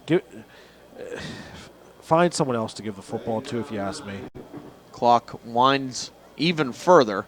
At least Northgate being smart in that aspect to snap the ball with under 5 seconds left on the play clock. Adams family in the backfield, 2 receivers to the left. Stefan will give to Saron again, and Azzarello on the double reverse. Not as successful this time, up across the 30 to the 31. Gain of 4 for Azzarello. Yeah, but you're not looking for successful plays at this point. You're just looking to run the clock, keep a hold of the football, and end the football game healthy. You're looking maybe 2 first downs, and this game's over. 3rd and 5. They have it up on the scoreboard. Clock now at 4 minutes. No receivers. It's just a bunch formation in the backfield. Stephon Adams at quarterback. In the gun, sends a man in motion. It's Azzarello. They'll give it to him on the jet sweep, following his blocks up across the 35 and near the first down yard marker at the 37. We'll see if they give it to him. I think he's going to get the spot. First down, Northgate. Kenny Azzarello with a 5-yard run. Nice run by Azzarello. He's now at 7 for 64 and a touch. Yeah, and that holding call on the far side, right? He could have had 2 touchdowns. Azzarello's been really terrific. Really, same play that he gets the football on, whether it's right or left. It's either a jet sweep, a reverse, or a double reverse. Some fashion that way. So Northgate can virtually run the clock out now after getting that first down. I think they need one more mathematically, Corey. I think you're close. Stephon Adams will snap and keep it. Runs to the right. There's nothing there, so he goes to the left now, just going even further backwards. He goes all the way back to his 30. He breaks a tackle. There were 5 Canevin Crusaders there. This is going to go all the way. Stephon Adams was brought down 6 yards, maybe even 7, behind the line of scrimmage. Instead, he busts it and takes it the entire way for a huge touchdown for Northgate. 68-yard run, and he split 2 defenders on it as well. With 2:51 showing on the game clock remaining, Stephon Adams breaks a 68-yard touchdown. Looked like there was nowhere to run. That about sums up this entire football game, Brandon. For Canevin, yeah, it really does. You had them bottled up. You had the right defense. Everyone stayed home on the backside, didn't allow a backside escape, and next thing you know, you split 2 defenders and score from 68 out. Darget on for the extra point. Snap is good, hold down, kick on the way is long, but wide left. No good, so score will stay at 41-0 on the missed extra point by Darget. Northgate busts into the scoring column again in the second half, a 68-yard run from Stephon Adams. You know what that looked like? That looked like, who was it, Donovan McNabb. He had a couple of those runs in Philadelphia, back and forth, and then all of a sudden decided to cut it up and pick up the yardage and ended up getting a bigger run than what he intended. Northgate faithful still strong in the crowd here tonight from Hampton High School. They are erupting as they know their team is on the way to the semifinals. Again, they face the winner of either Clairton or Fort Cherry. Which, give me a second. I'll look that up here in a moment. I want to remind you that don't forget to tune into this week of the WPIAL on Wednesday night at 7 p.m. Join us as we visit with some of the top WPIAL coaches, plus we preview 2A and 1A semifinals along with 6A, 5A, 4A, and 3A championship games in the WPIAL football playoffs. 22-8 now. So Clairton starting to pull away. Northgate can play anywhere near like they have played tonight to try and give Clairton a run for their money next week. That's going to be a good game on Saturday. Class 1A, the road to RMU. 1A and 2A not being played at Heinz Field this year. Squib kick by Darget. Bouncing around. Canevin can't seem to fall. I think Northgate got it. That ball was bouncing around between 3 or 4 hands. John Ruffing, the last to touch it for Canevin. And scooting in there to recover the football. 11.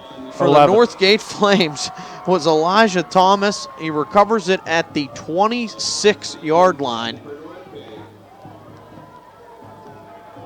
Another turnover for Bishop Canevin. Oh, my. 6 turnovers on the game. 6. That counts as a fumble. Yeah. On the Canevin side. And again, last to touch it was Ruffing. So credit against him. Clock winds to 2 minutes, 41-0 Northgate. And they fall on the 6th turnover of the game for Bishop Canevin. Now you're 3 plays away with the running clock. The officials will take their time spotting the football. And we've only said it 40 times here tonight, so Adams family back on the football field.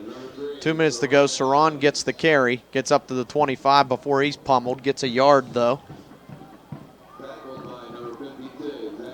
Team at MSA. He's down. Saran's down. And that's what I don't want to keep going back to this, Corey, but that's what we were talking about earlier when they kept giving him the football. He's at 17 carries for 79 yards. It's 41. It's 41 to nothing. And that didn't look good. He's grabbing his left leg, left knee, ankle area. And there's 1:36 left on the game clock. Brandon, you said it just before the snap. There's 3 plays before this game is over.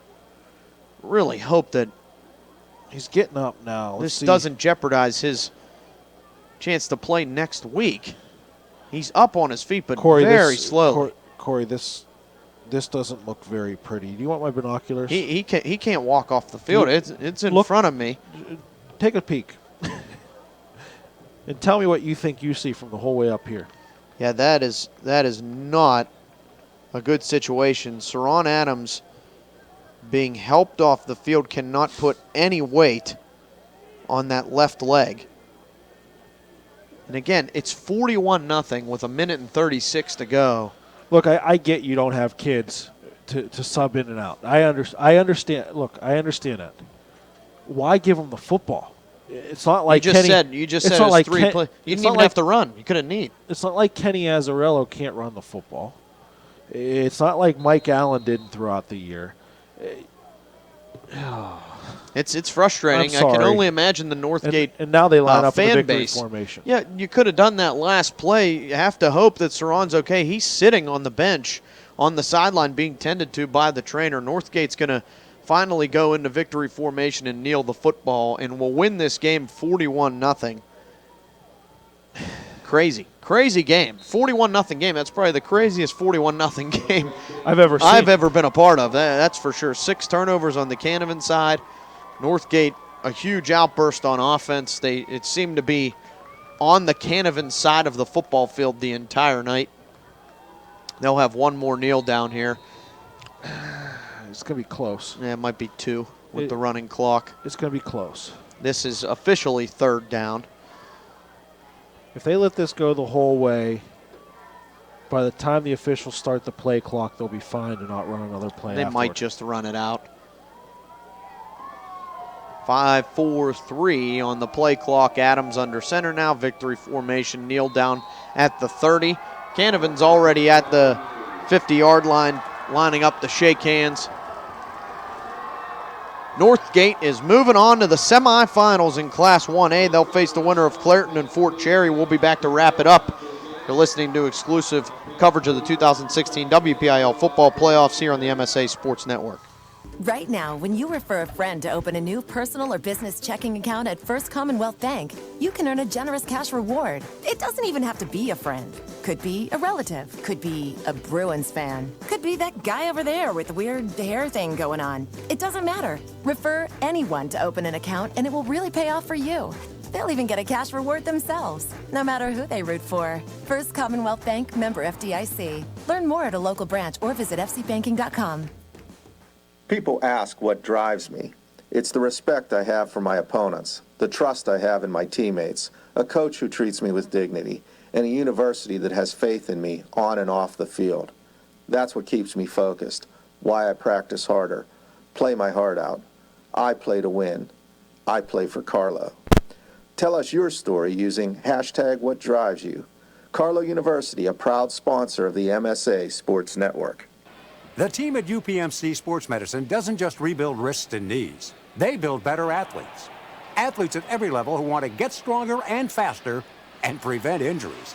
Fact is, no other sports medicine program in the region is more experienced when it comes to treating, training, and inspiring athletes. UPMC, the official healthcare provider of the Penguins, Steelers, and you. Find out more at upmcsportsmedicine.com. When looking to replace your athletic field, choose ProGrass, first in turf. ProGrass has installed over 500 fields in the U.S. Getting the best artificial turf for your field depends on both the product and the partner you choose. That's why architects, athletic directors, and players choose the ProGrass Performance System. ProGrass maintains an active presence in the synthetic turf industry as members of the Sports Turf Management Association and the American Sports Builder Association, and is proud to be recognized as the FIFA preferred manufacturer. Call ProGrass today, 866-270-6003, or visit them on the web at www.progress.com. www.progressturf.com. Progress, first in turf. For the most complete recap of Friday night's WPIAL football action, tune in on your way home from the game to the MSA Sports Scoreboard Show here on the MSA Sports Network. Hi, I'm Don Rebel. Join me in the MSA Sports Gang for all the scores and recaps from the top games, plus the MSA Sports Roundtable. That's the MSA Sports Scoreboard Show after the game on Friday nights on the MSA Sports Network and at msasports.net. Back on the MSA Sports Network. 41-0, the final here from Hampton High School. The Northgate Flames move on to the semifinals. They'll face the winner of Clairton and Fort Cherry. Brandon, quick score update from that game we just saw for Clairton. That was 30-8, so 22 unanswered points for the Bears in the second half. Kind of thought that would happen in that game, so really it looks like the Bears and the Flames are going to square off in the semis. Should Clairton hold on, which we assume they will, they'll face the Northgate Flames. Again, that game is Saturday, the 19th, 8 days from now, at a time and place to be determined. But let's wrap this one up. 41-0 was the final. Quick scoring recap. Northgate, Stephon Adams, a 20-yard pass to Mike Allen with 9:42 in the first quarter, made it 6-0 after the extra point was missed. 4 touchdowns in the second quarter. A 5-yard run from Saron Adams, 2-point conversion was good. A 2-yard pass from Stephon Adams to Mike Allen, 2-point conversion, no good there, 20-0. Kenny Azzarello, a 15-yard run on a double reverse, 2-point conversion was good there, 28-0. Kiva Bowie had a 15-yard pick six. That made it 28-0. That made it 35-0 at halftime. That's where we stood until 2:51 left in the game. A 68-yard touchdown run from Stephon Adams, 41-0 after the missed extra point. That's where we stood. Northgate won round one 37-0. They win tonight 41-0. We talk about the offense all playoffs. They've yet to give up a point. Yeah, we talk a bunch about it.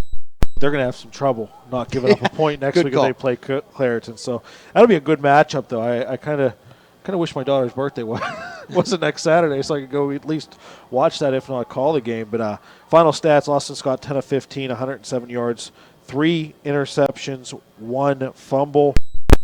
13 carries, 94 yards. Also had 4 catches for 71, 2 other fumbles, 10 penalties for 85 yards on the Crusaders. Other side of Adams, 7-12, 130 yards and 2 touchdowns. 17 for 79 is Saron Adams. Kenny Azzarello, 7 for 64, and Stephon Adams, 7 for 36. All of them with 1 touchdown apiece on the ground. Mike Allen, 5 catches, 104 yards, 2 touchdowns in the first half of play, and he didn't get anything in the second half. 5 penalties for 40 yards, 11 first downs for the Flames. So the Adams family values comes out and plays very well. They really do. Yeah. I hope that Saron Adams is okay too, for the next round. There was a minute and a half left in the football game in a 41-0 game. Saron Adams looked to tweak either his left knee or ankle. But Northgate wins 41-0 here tonight. A huge, huge victory because of the way that they won this football game. Some serious confidence for them going into the semifinals. Again, we assume that they will take on Clairton. Championship Saturday, the following Saturday, is set for the 26th at Robert Morris. Again, those times to be determined there. But Brandon, 41-0 our final here. What are your final thoughts on the game here tonight? I feel bad for Bishop Canevin. There's no way they came into this football game thinking this was going to be the outcome, the result. And it really kind of got bad early and fast in that second quarter. Northgate, I mean, coming as a 4 seed, you kind of can hold chalk. You really do. You hold your own chalk on your side of the bracket, and looks like the other part of the bracket is going to hold chalk as well. So 1-4 as you'd think going into it. And on the right side of the bracket looked like it was going to hold chalk as well with Jeanette and Rochester. So you have 1, 2, 3, and 4 in the semis, and who knows what the finals look like. Northgate, a huge win. They look terrific. They move on, and we'll see if they can carry that confidence that they have going right now, see how long the shutout streak in the playoffs will last. Again, as Brandon said, tall task if you're going to have to face the Bears of Clairton, but terrific performance here tonight. Bishop Canevin, nothing to hang their heads about. A solid season for them. They finish up with an overall record of 8-3. Again, had only lost to Clairton and Jeanette prior to this football game. They were terrific up until this game, but kind of a sour note that they go out on. Northgate has not given up a point since the Summit Academy game on October the 21st. So since October the 21st, that means heading into November 19th, nearly an entire month of football, they have not given up a point. All we did prior to the game was talk about the offense. Defense is spectacular as well. They are so quick defensively and look again to carry that into the next round. The Northgate Flames moving on to the semifinals in Class A football. Special thanks to Jess Levo on camera, and for my partner Brandon Showers signing off here. You have been listening to the 2016 WPIAL football playoffs here on the MSA Sports Network.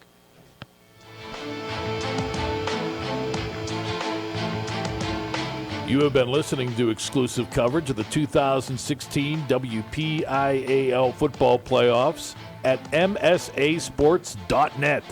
Sponsored in part by Progress, by First Commonwealth Bank, by UPMC Sports Medicine, by Carlow University, by Officially Sports, by Dollar Bank, by Monticello's Italian Restaurant, and by Management Science Associates.